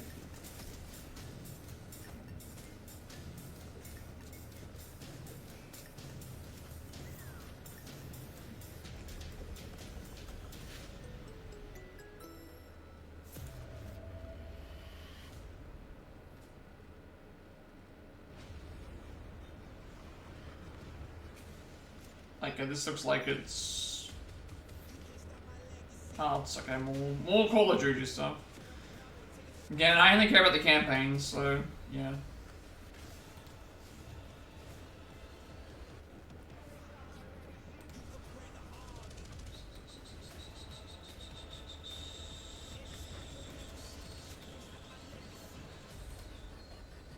Wait, not? No, just Delta Force, okay. I thought it was Call of Duty. It's like, they tend to all blend into each other. Of course it is.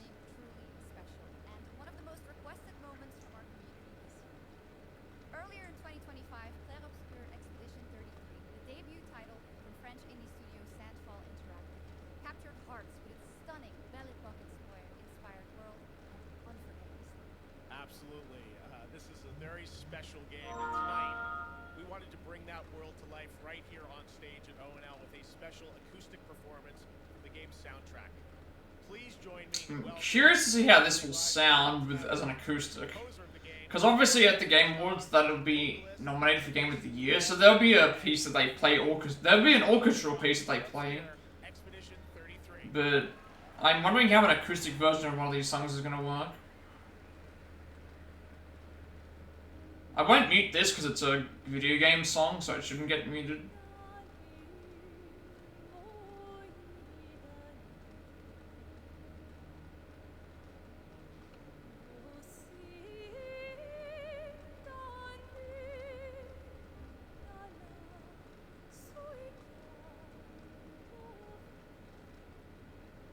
Also, live performances typically don't get, acoustic performances usually don't get flagged down, now they do live ones, so combining them both together, it's like, yeah, we can probably get away with it.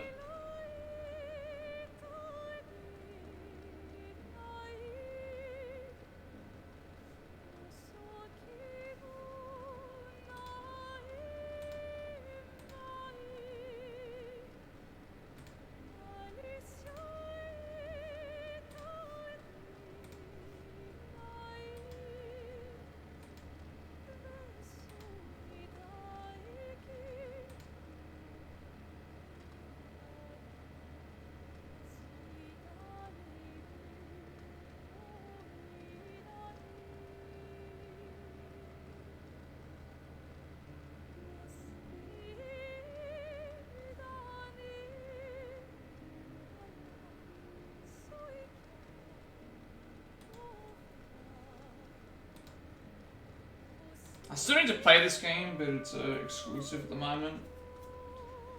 But it's amazing the story with this game in terms of like the making of the game.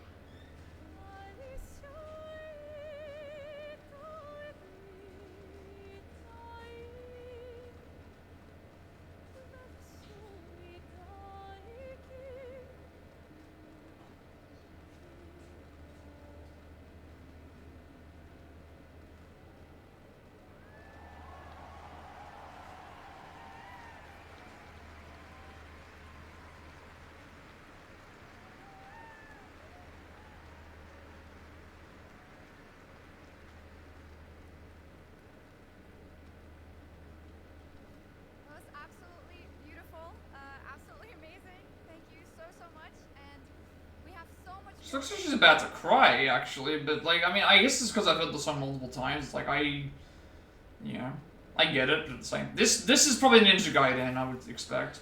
Yep. Alright, this will be Ninja Gaiden 4, so obviously I'll write this down, because I do quite like these games, even though they are absurdly hard. Absurdly hard.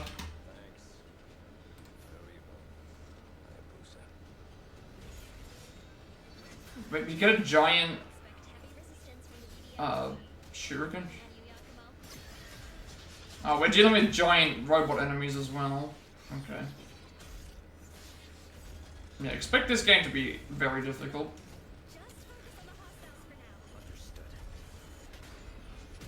Stop this madness.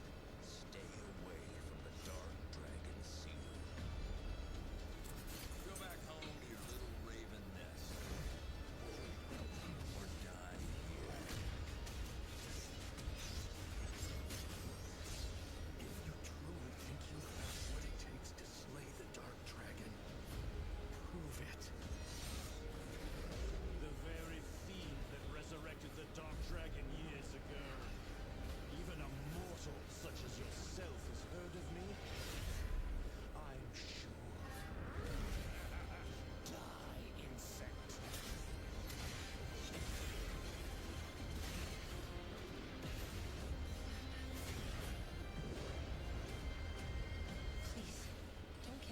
Was that INA?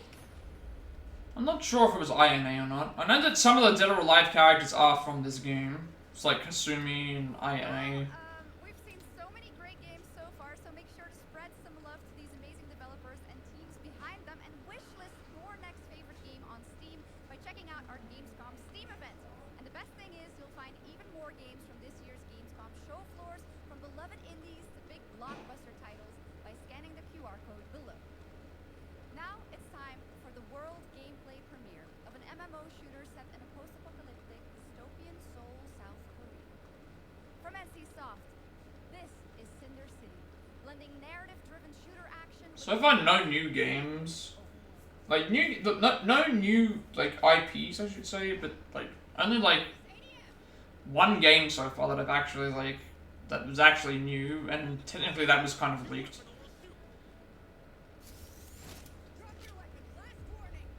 Crossed the line. Are you trying to get us all killed here? 3 minutes to drop. Everyone stand by.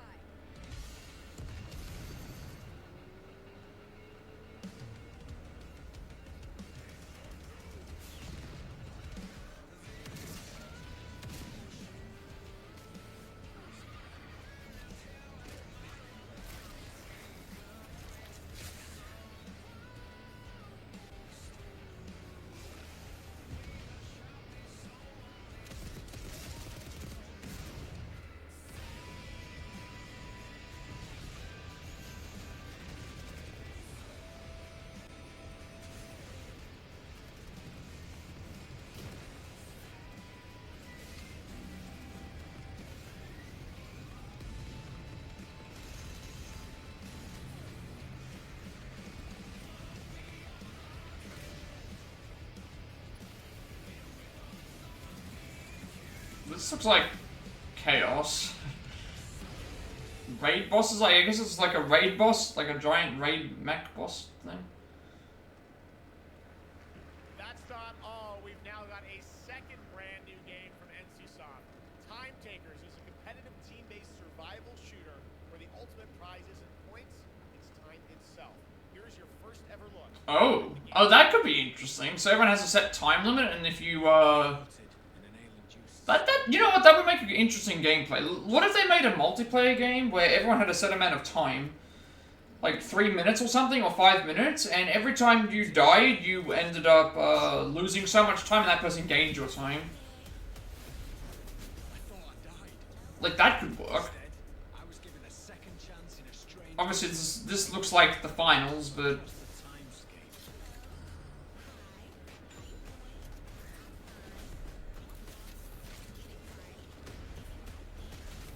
That was bananas, really? That could work.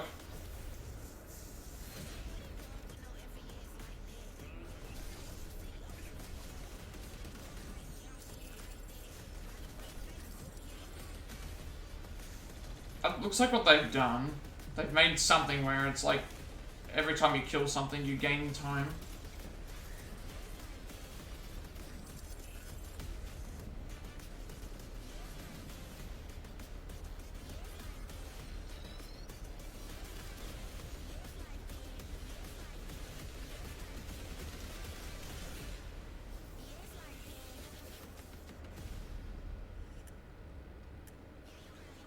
I mean, again, I'm not a big multiplayer player. That's a good idea for a game, though, to have a multiplayer thing instead of being your score is your time. And so the idea should be that you try and kill as many things as possible, and then you, Alright, I've already seen Silent Hill before, but, I mean... I'm not a big fan of Silent Hill. I've never been a big fan of Silent Hill.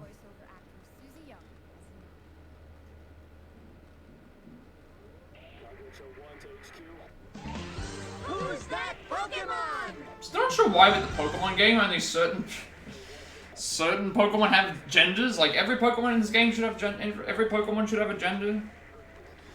Not sure why like Zubat. Why does Zubat have a gender, but then like some other things don't? It's just weird. Unless it means it for something else, but that might be. Maybe it's for something else. All right, let's see what Silent Hill F is all about. I shall save your souls by claiming the life of your own self. What's that? What is this place?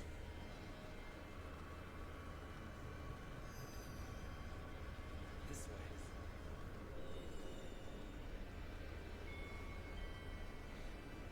Better get going.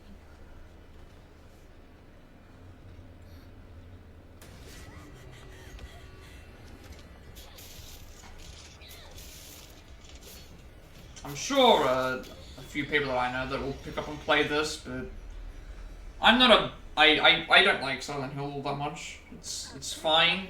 Like I know why it's popular, but I prefer Resident Evil. Even then, like it's yeah.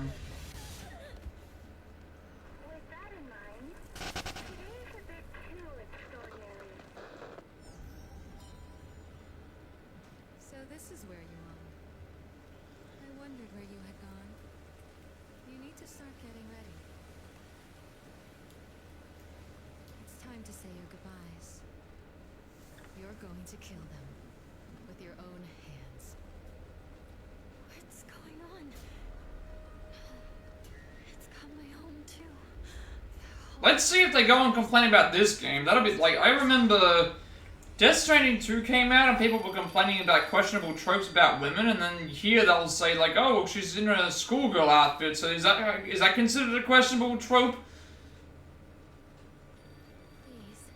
I don't know. This is why these arguments just make no sense. Like a couple of feet pictures in like a couple of scenes where with feet in Death Stranding 2, and it's like causes an uproar, and then it's like I really don't know.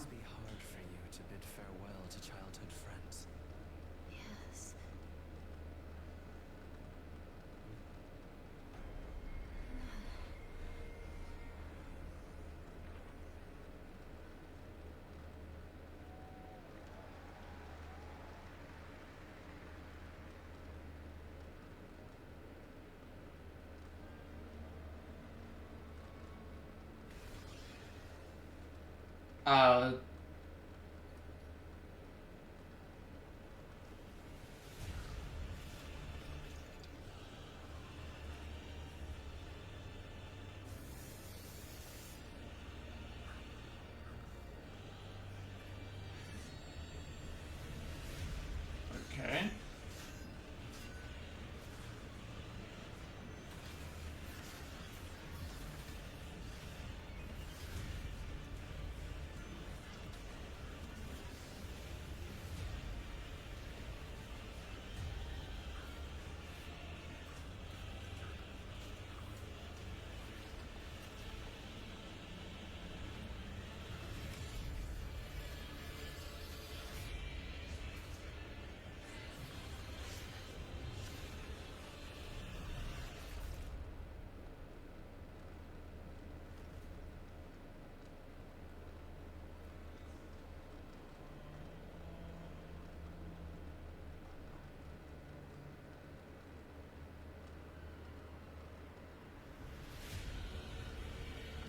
Divina Commedia? Again, like... Oh, Divine Comedy, that's what it's for. Never mind, I'm like, why was I reading that strangely? When I saw Dante, I thought Dante's Inferno.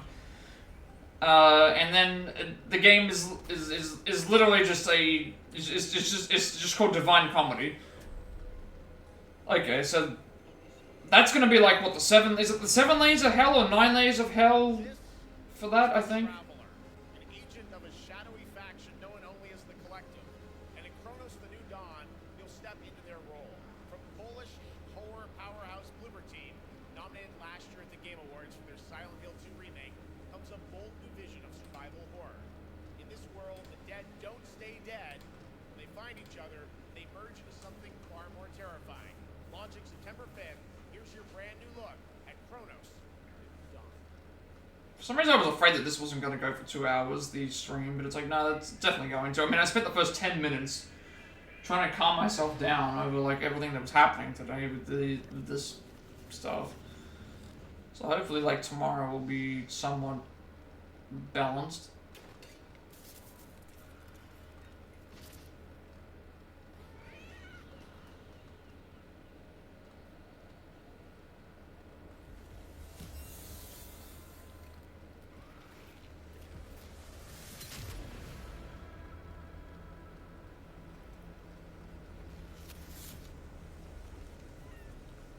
Are you glad to see me, friend?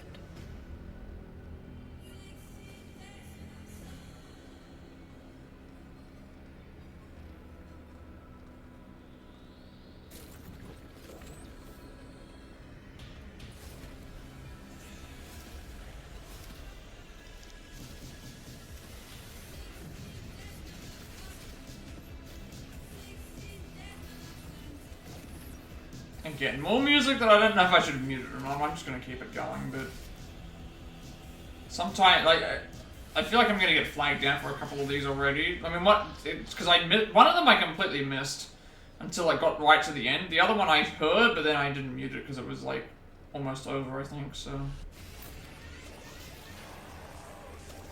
we'll worry about that later.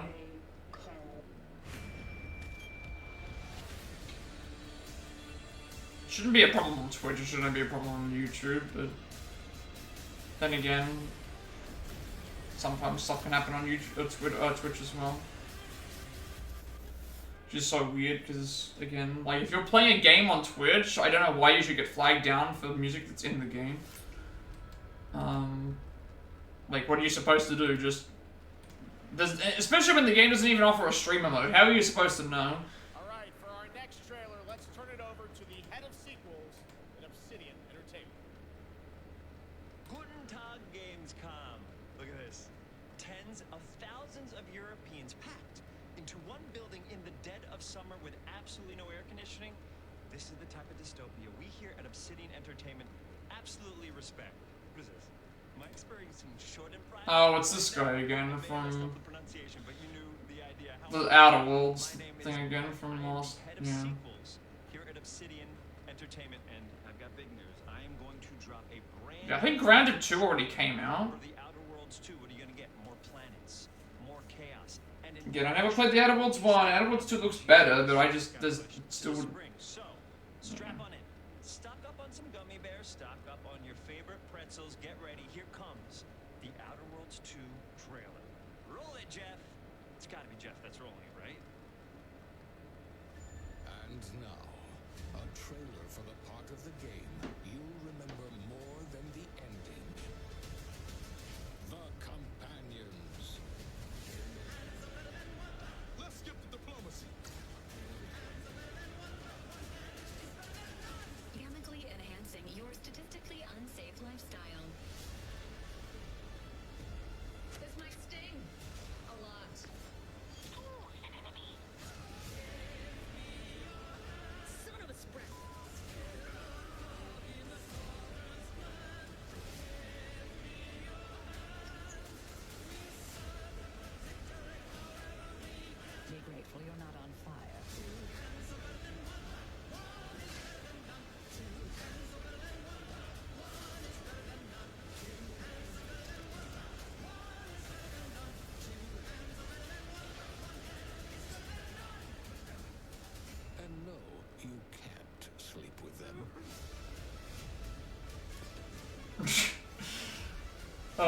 like that they, I guess there's no relationship, stuff in this game. With them just saying that. Which again, that... I could see people complaining about that, but at the same time, like... It's such a small thing. Oh, Enzoi's coming back as well. That's that Sims, Korean Sims game from what I remember.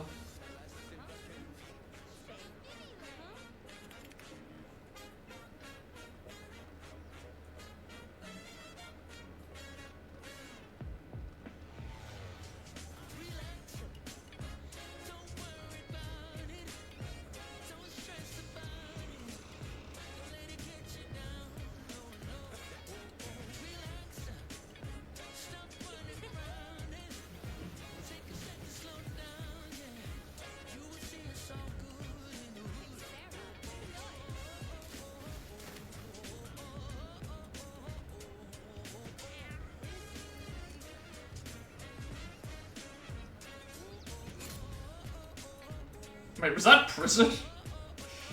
You can... I guess it is. Bit bizarre. That definitely looks AI generated. Some of that definitely looks AI. That I don't know why it just looked AI generated to me. Awakeners, prepare for the final confrontation. Oh great, middle anime booba, basically.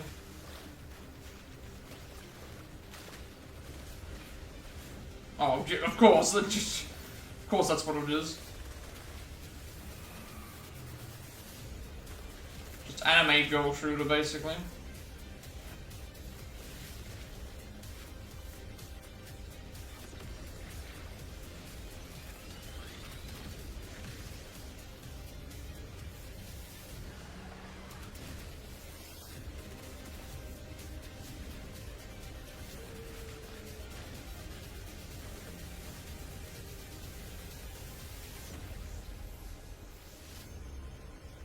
For a second, I thought that was like a, they said it was a fake game, but it's a different. Okay, this was shown before. I remember seeing this. Still nothing, not a lot. One game so far that we knew nothing about, basically.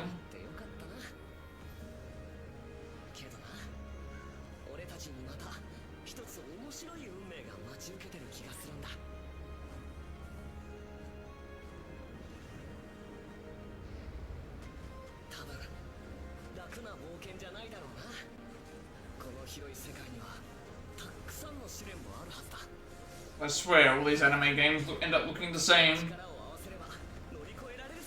Is it gonna get to the point now where it's like every anime game is gonna look the exact same? The only thing that's gonna stand out about them is if you already know what the anime is, and then it's just like, okay, maybe I'll decide to get this one because it's something that you actually care about versus something else. That's just what it feels like to me when it comes to these games.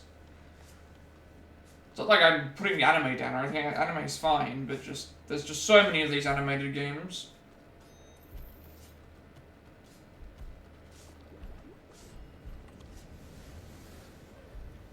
I think this game was shown as well. Last reaction thing. This looks like it's a rhythm-based game though.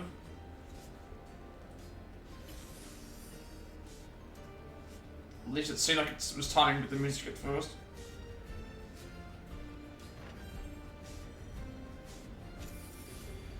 Oh, and this is the game where you have to like sell, you find stuff out in the areas and you go and sell them in the museum. So it's not a rhythm game.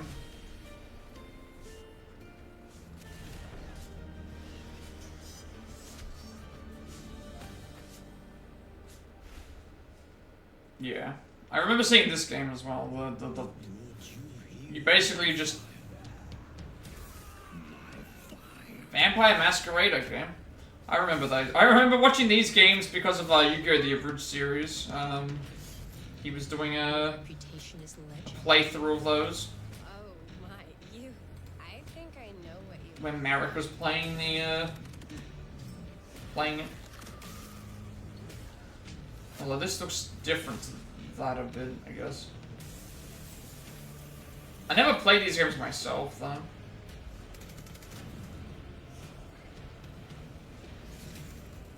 So weary is the wanderer that treads on the fertile soil.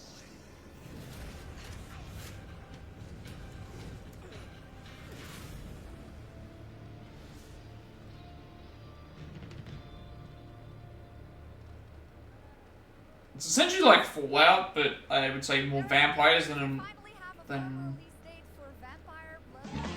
Who's that Pokemon? This year. Since we're here in Germany, it is only fitting to spotlight a homegrown success story. The deep survival crafting of Enshrouded from Keen Games in Frankfurt. Still in early access, Enshrouded has already let friends adventure, fight, and build together in endless ways. But tonight, the world is about to change forever. A new force is coming. One that will redefine how you explore, how you build, and how you survive. It's a monumental edition, and you're hearing about it first, right here at Opening Night Live. Listen. I dreamt of a time before the corruption and the fight for survival. I dreamt of a shimmering home and of exile.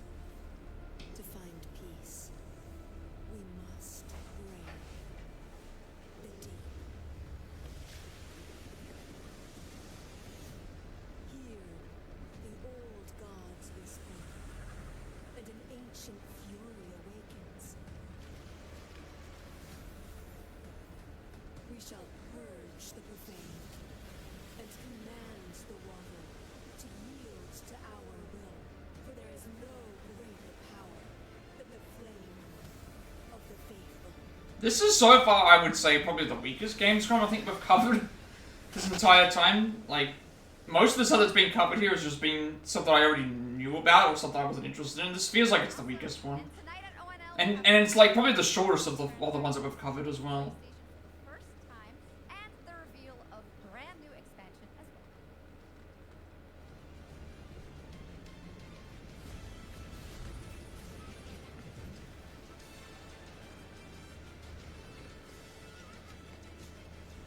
Another Age of Empires, that could be cool. I mean, I do quite like Age of Empires, but not on console.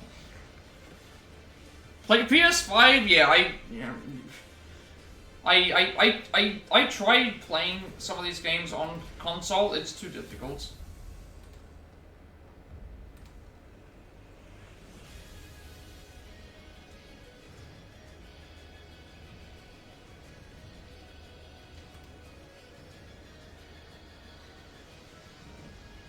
I think it was Halo Wars was one of the first games. Well, there were a few others. There was Halo Wars. There was a Command & Conquer game.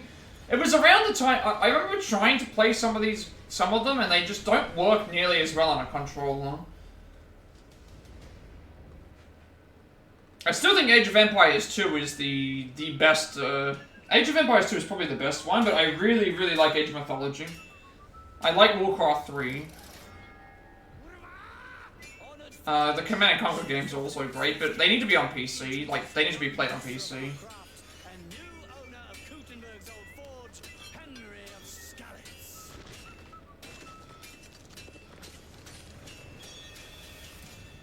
Ready? We can begin. First look at Legacy of the Forge, the second story expansion for Kingdom Come Deliverance 2. You'll put your blacksmithing skills to the test to acquire and repair a legendary burnt-down forge with brand new design features. Alright, do we have any Cult of the Lamb fans in here? Oh, here we go. Cult of the Lamb. Cult of the Lamb. It's time for some big news for the darkly comedic action adventure management. Again, not a game that I ain't played, but my sister loves this. Sister loves this game.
massive paid expansion next year.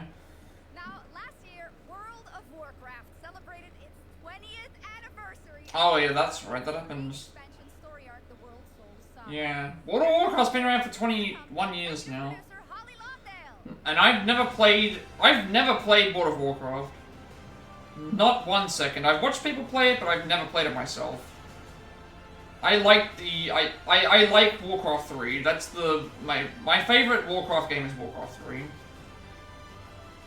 And Arthas is fantastic. I love Arthas. Like his character development in that game. Hello, everyone. I am so excited to be here to reveal our next adventure, World of Warcraft Midnight. I'm equally excited to welcome. I don't think this game's nearly as popular. I remember there was an expansion that came out. I think it was the Panda expansion. It was either the Panda expansion or the one after it, or around it. It was around that point. I think that was around the time that the game started just dropping in quality from what I heard people tell me. To start with, on the horizon, there's a looming darkness, and it's threatening the ancestral home of our blood elves. But Midnight is also about light, and about hope, and about heroes who rise when the world needs them most. And it's about the bonds that tie us together. And it all starts at the Sunwell. And if any of you have ever played WoW, do you remember the Sunwell?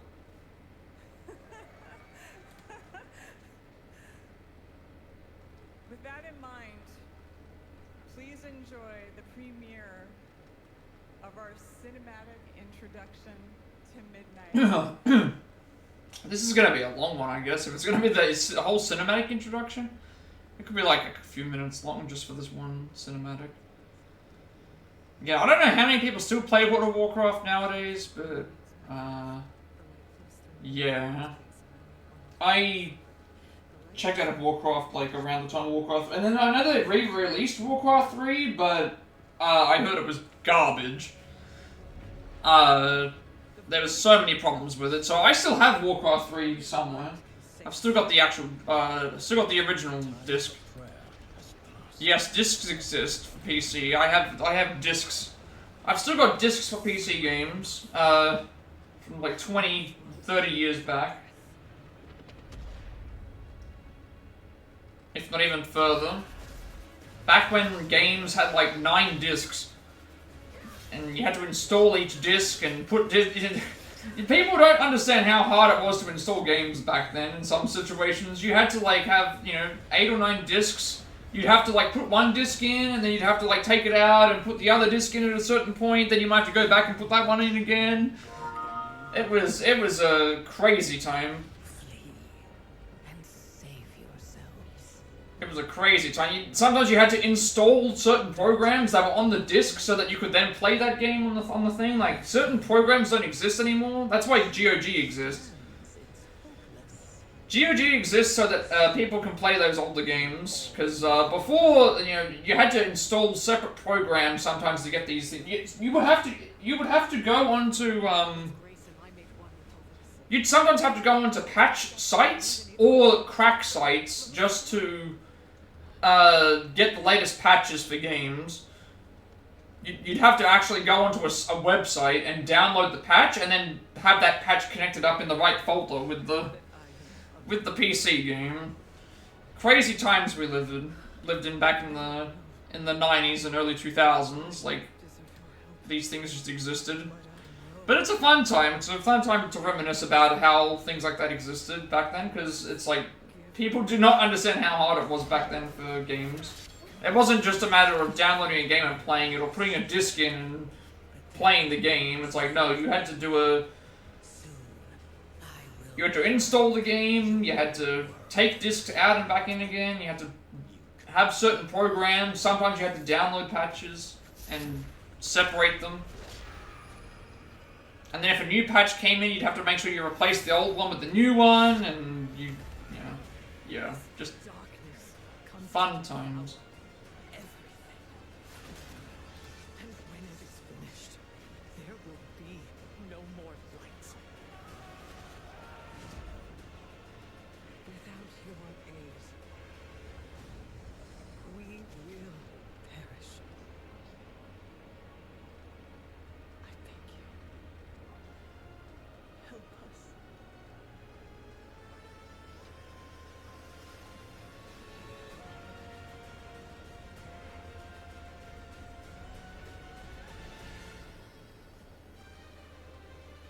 This is a long cinematic as well. This is still the same cinematic for World of Warcraft that we're just waiting for.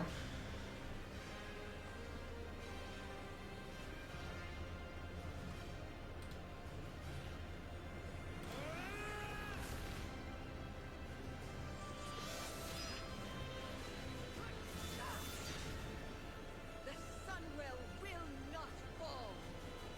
Not while we draw breath.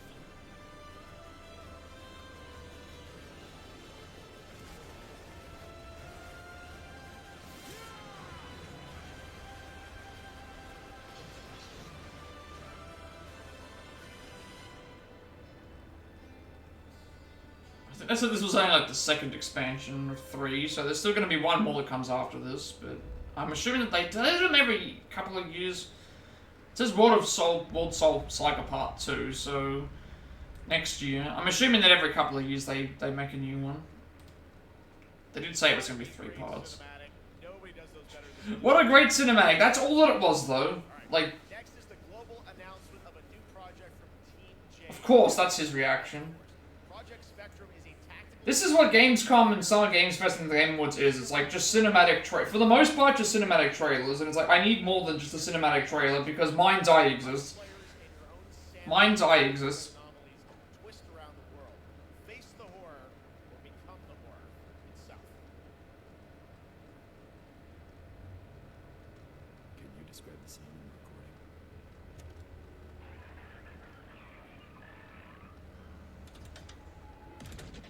Sorry.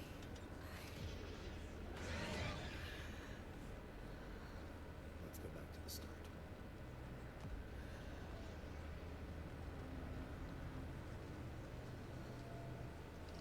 I remember the wind, strong wind. What the hell happened here?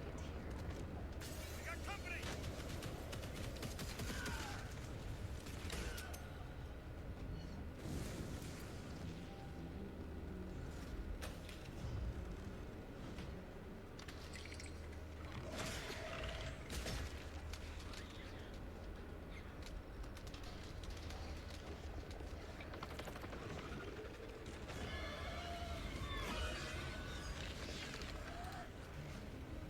Can't check how much longer this has to go, but considering we haven't got a lot to talk about with some games, it's like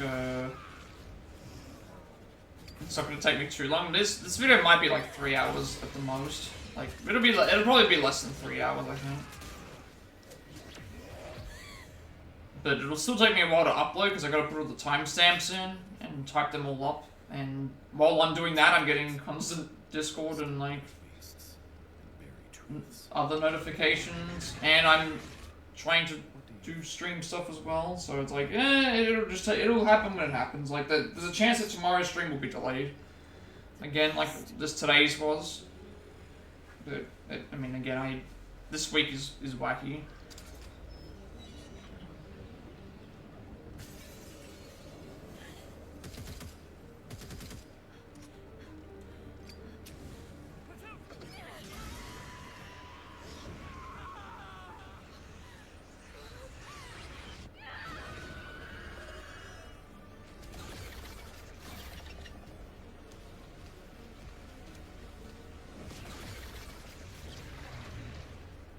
Wait, did you become the monster?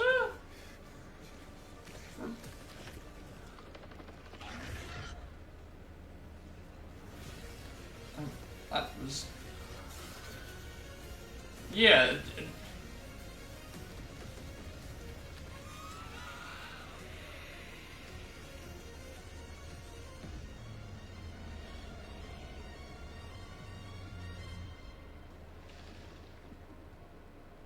How does that work? It's almost like you were playing as the human, and then all of a sudden you transfer back to being the monster, and then you have to... thing again. That's... Alright, this next world premiere feels familiar, yet it is something brand new from wargaming. And trust me, you've seen them with tanks, but you haven't seen them do anything like this before. But it's coming to PC, consoles, and Steam Deck.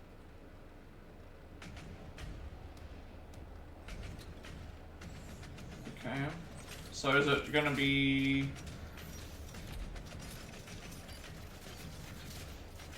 No, that's still a tank.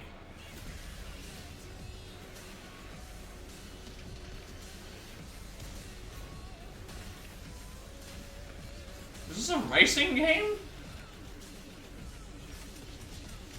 It doesn't look like it, but they said they're doing something you haven't seen before, and it's like it's just tank warfare again. So what's different about it?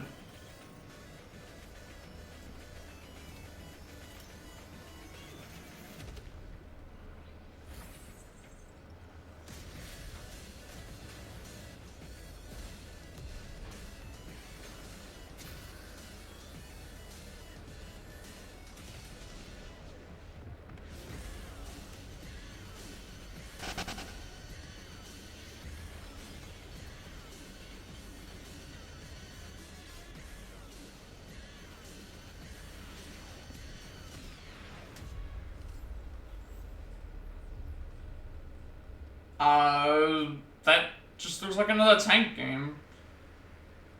This October, Sucker Punch and PlayStation take us back to the Okay, so this is Ghost of Yotai. into the sandals of Atsu, a lone ronin. This is Ghost of Yotai. So we're still waiting on Resident Evil. We're still waiting on We have a new look at the deadly RE9.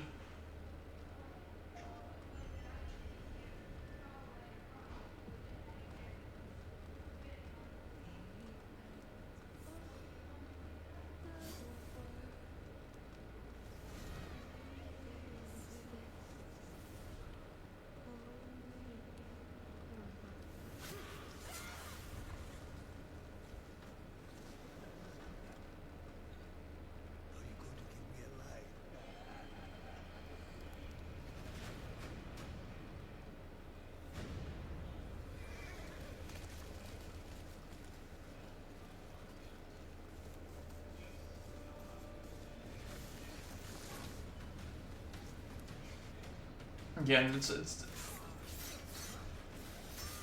it looks different in some parts. Oh.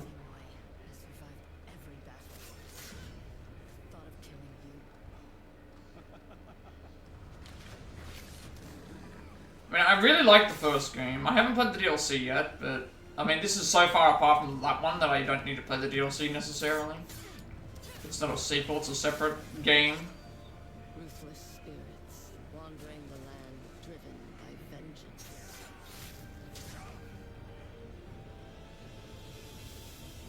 Sometimes I feel like that is what I am.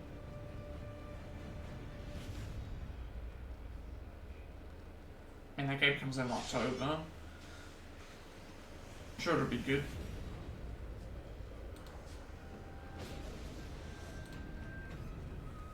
Oh, and Ghost of Yotai. Wait, was that a preview for Legends or was it a preview for the thing? Because I mean, that's DLC. Okay, free DLC for thing. Which again, they already have a Legends mode on Tsushima, but like that's multiplayer anyway. It's free multiplayer though, at least. But you still need PS Plus, I think, from what I remember. October 2nd for PS5 and confirmed today on ONL. It's also getting a Legends co-op multiplayer DLC in 2026 with fantastical supernatural story and survival missions, all free if you own the base game. For nearly 3 decades, Resident Evil has There it is. thrilled to define the survival horror genre. Now, So I think this might be the last thing potentially. So now I guess we get to see gameplay, maybe?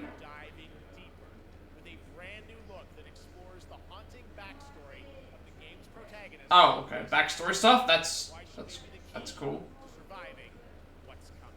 Alright, well let's see what we're in for, because Leon is supposed to be in this game, but whether he is or not, I have no clue. I've heard that he could be.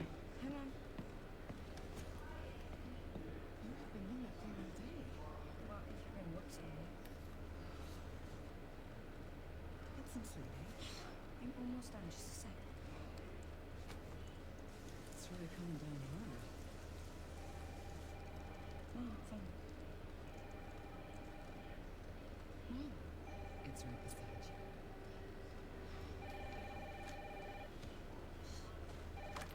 Hello? It's Ashcroft? Yes.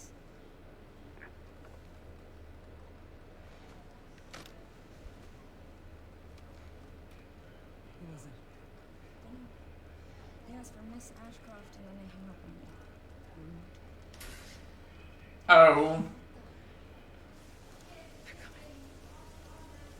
They were just checking to see if she was home. Go where?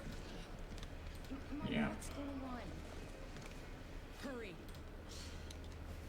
Wait, who's coming? What's wrong? We need to keep our voices down. This is ridiculous. Come on.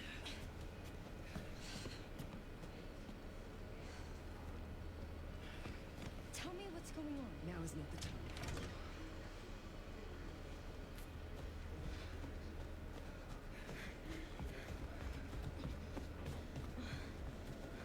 So I guess this will be like, this will probably be the opening to the game, I would think. Either an opening or like a flashback sequence to explain. Because this is playable now, so... Mom, wait. Grace, keep moving. The game is also in third and first person that you can swap in between, so... Who's that? Oh, I'm so sorry about the power outage. What happened? It's really no excuse, and I apologize for the inconvenience. Oh, no, it's fine. Don't worry. I should have it fixed soon. I just need to find my...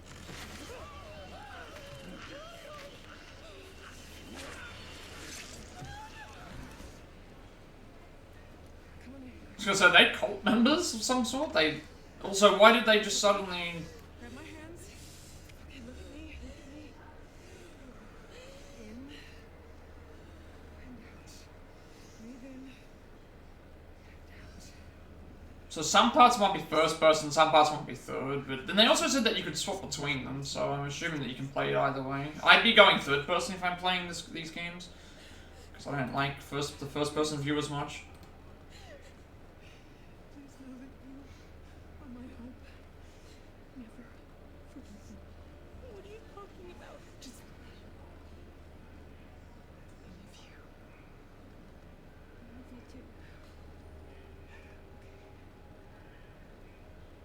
Mom, I'm scared. No. We need to find a way out of here now. But we didn't have any of our stuff. We can come back for it later, Grace.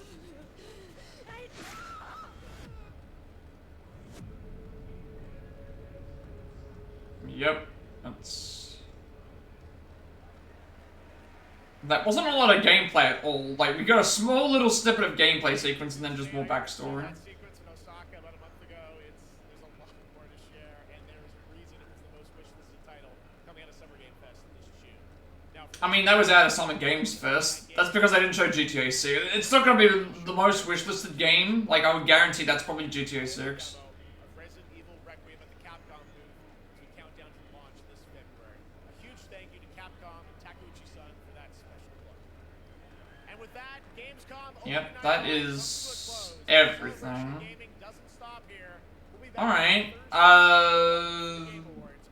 that was interesting, I guess. What's coming in 2026 and beyond with tons of brand new game announcements. You're leaving, but before we say goodnight, we do have One more thing? Okay, what is the last thing?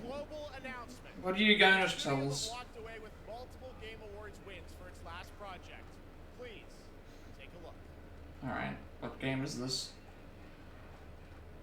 Game Science? Oh, this is, they're the people that made Black Myth Wukong. Okay. DLC, maybe?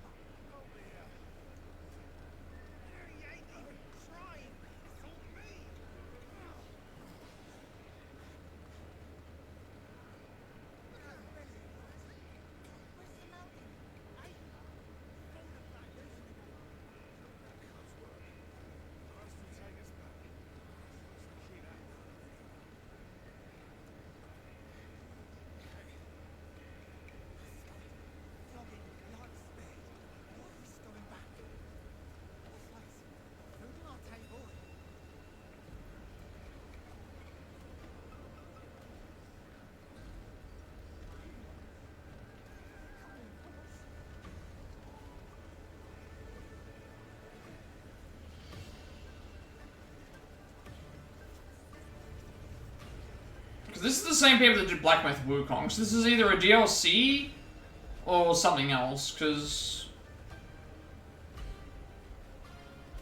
yeah.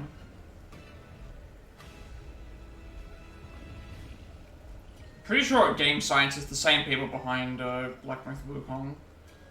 And they did say behind thing for last year, so...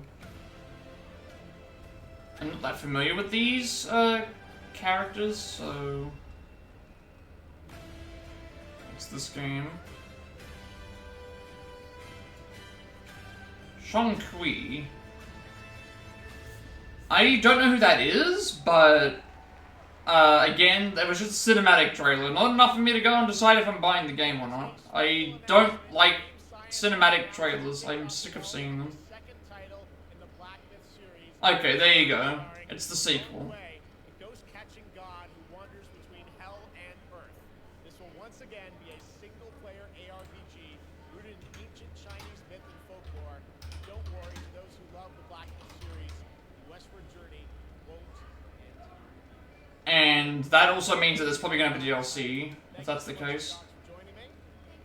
Okay, so DLC incoming potentially, and also a sequel to... Yeah. So 2 separate games.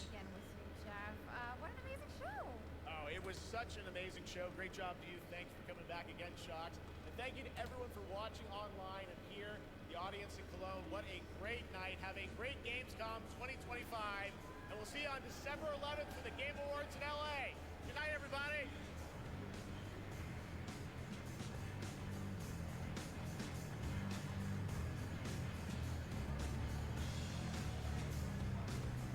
Alright, I guess that's it. I'll wait till the actual thing finishes and then I'll pause it before I go over it, but yeah, about all those announcements and things, I'm not sure. This is definitely going to be less than 3 hours, which is a good sign, but, and I'm still going to have to take time to upload this. It'll take me a while. Let me pause it, because that way I can thing, but, yeah, that was...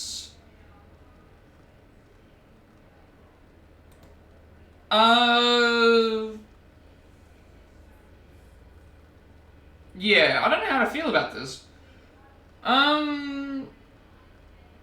So, not only was this probably like the shortest Gamescom thing, because there was nothing after it, there was nothing massively announced after it to be thing. There's nothing even announced for the rest of the week, so it's like this is the only thing that's taking place outside of the IGN stuff that was going on.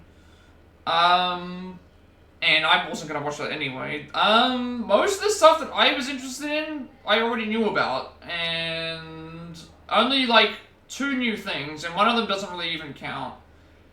I would have to say that's one of the weaker Gamescom things that I've seen, and also like one of the weaker overall like Jeff presented things, just because a lot of the stuff was not interesting to me, or I just didn't really like if I go into it all in depth, like Call of Duty Black Ops 7, we already knew about it, we got to see more cinematics, I don't care about the multiplayer, I don't care about the zombies, the biggest change there is they're doing co-op campaign, 4-player co-op campaign, which, at least that's interesting, and the campaign, they showed a lot more stuff of what was happening there, with the psychological warfare, I guess you would say, is happening. The Indiana Jones DLC, coming out next month, they showed actual gameplay for that, that looked really good.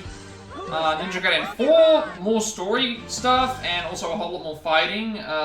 Not too much, but it looks like it's a lot very mech heavy based. Ghost of Yotai, again, more story content, a bit more gameplay, but not too much. Requiem, mostly story, and a cinematics, and then a small glimpse of thing, but it's like, yeah, again, not enough to really go off of. And John Kui, that they announced, I think they said it's not a DLC to Black Myth Wukong, it's like a sequel game with a different thing, so that could be interesting. The biggest takeaway for me for this was Lego Batman Legacy of the Dark Knight. So I knew that there was a Lego Batman game coming up. There was rumors about a Lego Batman game And despite the rumors, I thought that they were just going to do a normal Lego Batman game. No. The Lego Batman game is based on... it showed The Dark Knight, it showed Dark Knight Rises, it showed the Batman, because it showed the Batman chase with the Penguin in that movie. It showed Batman Begins. So we're at least getting... They said it would cover comics, movies, TV shows, so that's great. And then the gameplay was shown. Fully open world Gotham. Fully open world Gotham. Gameplay like the Batman Arkham games, except Lego form. So the fighting that you do is amongst... You get takedowns, you get fighting amongst the characters like that. Stealth takedowns and stuff you can do. Boss fights you can go and fight. The comedy that you always get with the Batman games. And all the gadgets and stuff as well. So it almost feels like they've just taken the Batman Arkham games and made them into Lego. Along with all the comedy stuff and all the relations to the actual movies. So that's the biggest thing that I'm probably looking forward to out of this whole entire thing. But I would say like this was definitely one of the more weaker ones. It was still fine, but definitely something that I thought could have been better, I guess. So we will have a look-see and see how all that's end up going to go.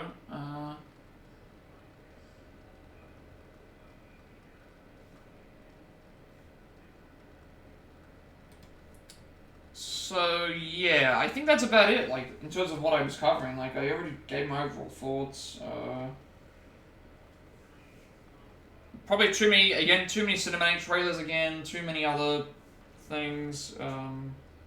It was a fine showcase. Like they had Claire Obscura music there, which was fine, the acoustic version.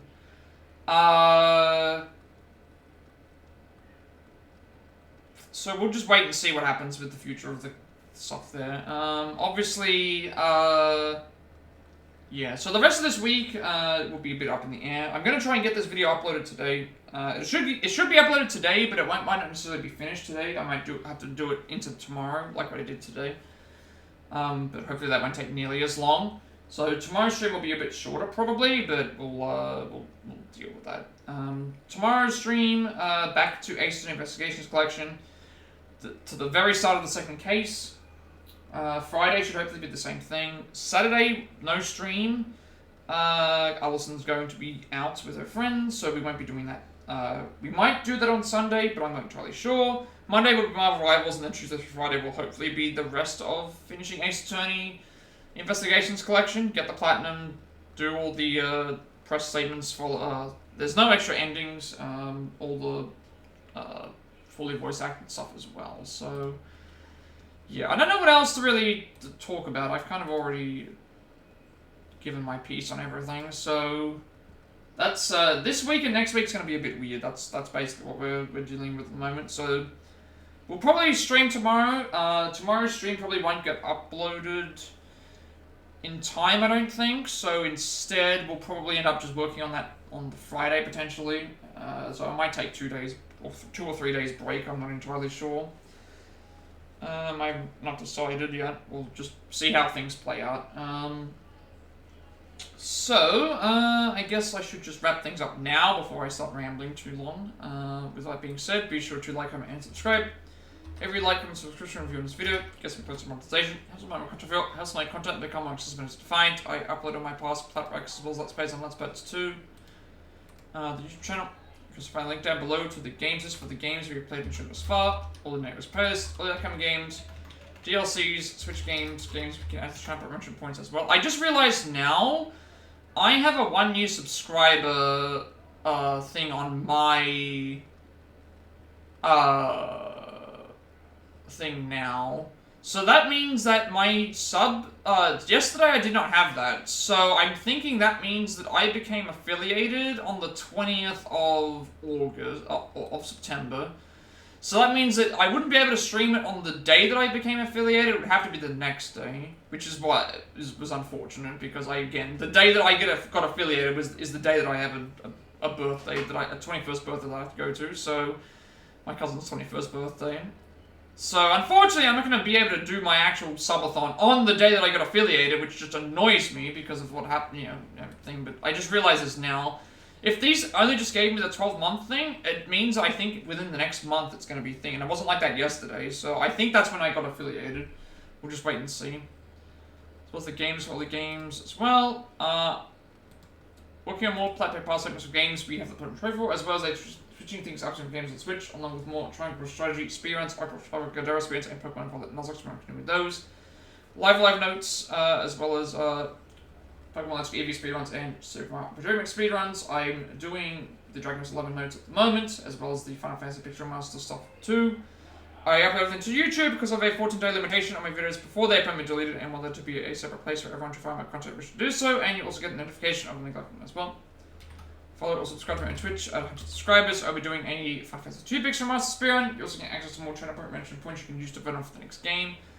So after we finish Ace of Investigations Collection, Prince of Peach Showtime, Donkey Kong Returns, the Luigi Mansion 2 HD, Persona 4 Arena Ultimax, and God of War Ragnarok. The choices are between Like a Dream Infinite Wealth, Metaphor Fantasio, and Tomb Raider 3 Remastered. You also get sub badges and emotes, as well as ad reviewing, or you can just watch the ads. Get Switch Turbo, get Adblock. I greatly appreciate everyone's support today for the subs, bits, chats, lurks, raids, shoutouts as always. I'll be doing Rivals, Quick Matches, competitive mini-games as well. I didn't see that there. They didn't actually have that advertised. So that apparently there's supposed to be a new map coming as well on Friday. We'll see what happens when you get to that on Monday.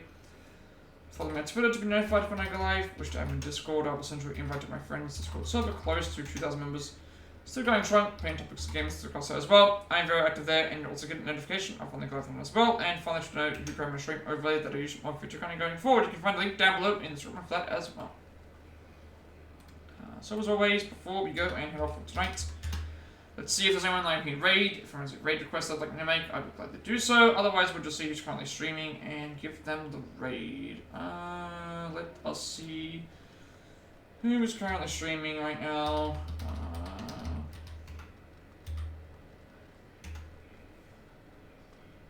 Who is streaming right now?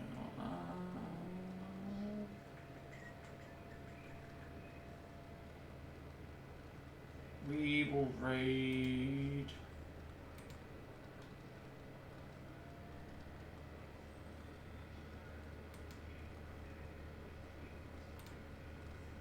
Yeah, we'll raid.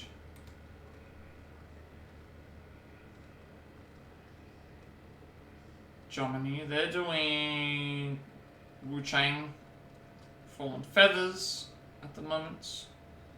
So I will raid into them. So thank you everyone for watching. That being said, have a good rest of the day night wherever you are, and I will see you all in the next stream.